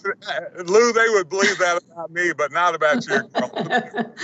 Oh, now see how you're so nice. Lots and lots of great, really fundamental maxims came out of this conversation today. So thank you all so much for that. And I think it sets the stage well for us for this afternoon. However, at this time, we do want to recess for lunch. I have 11:46, so let's come back at 12:15. I know Jennifer won't like that, but you guys need to stretch, get some steps in, have another glass of water, another cup of coffee, and eat a small lunch. Jason was laughing yesterday about the teachers' lives around an 8-minute lunch period. So now you have 28 minutes. So enjoy them and don't squander them. And I would like to remind everyone in our viewing audience that that you can return to the KDE Media Portal Watch Live page to monitor our return from the break. And maybe let me make sure I got all my notes in there. I think that's all I needed to touch on. Megan, is that right? Any other viewer information? That's correct. You did perfect. All right. Thank you, everyone. Just turn off or mute your mics, turn off your video, and we'll see you back shortly.